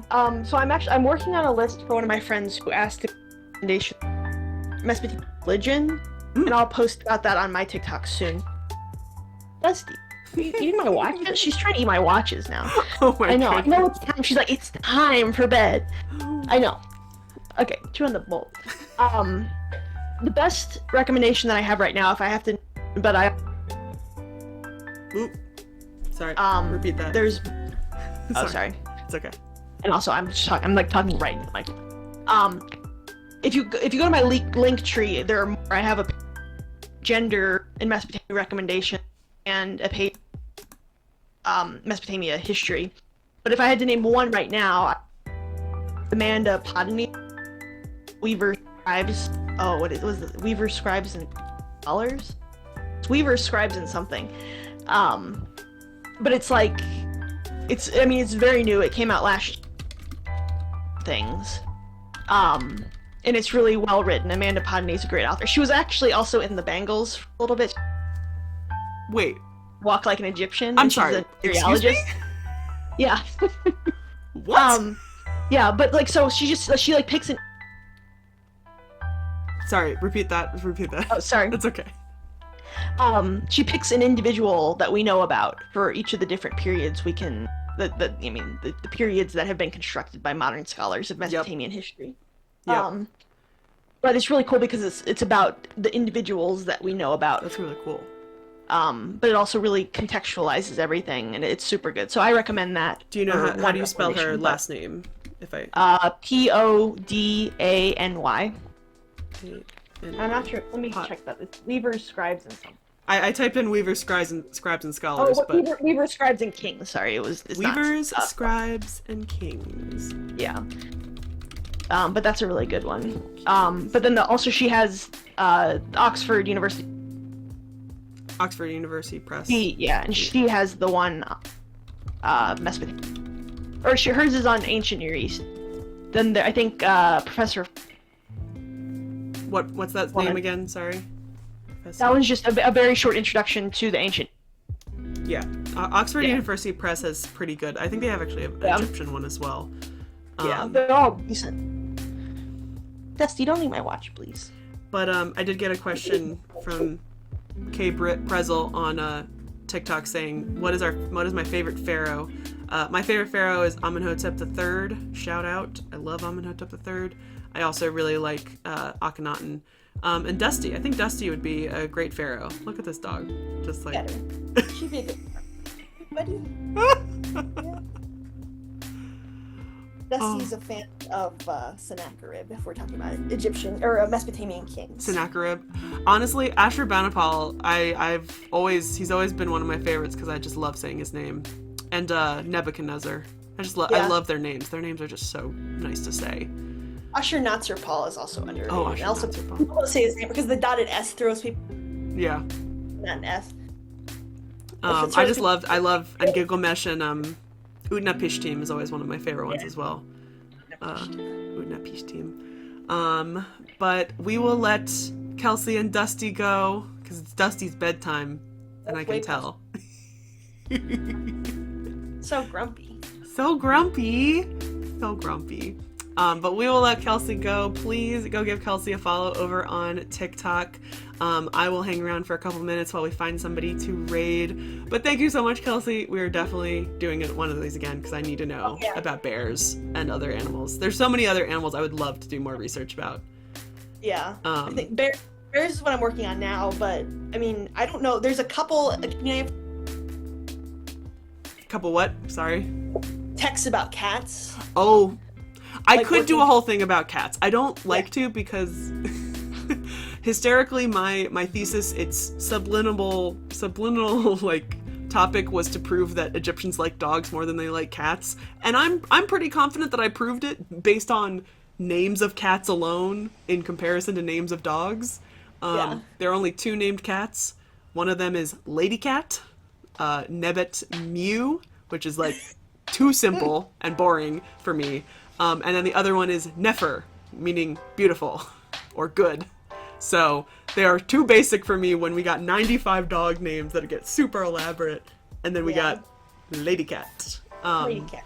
But I think it's a misconception that people think Egyptians loved cats more than dogs because of Bast, the cat goddess, and also because of the millions of cat mummies that we have at the end of the period. So it's secretly my whole thing is that every Egyptologist I know is a cat person. And I am more of a dog person. Dog people, so. I should have been Near Eastern archaeologist then because that dog I am ready and willing to kidnap that dog. Oh my god, look how cute. She's a good dog. So lovely. All right, thank you so much, Kelsie and Dusty. Thanks for having me on. This is so fun.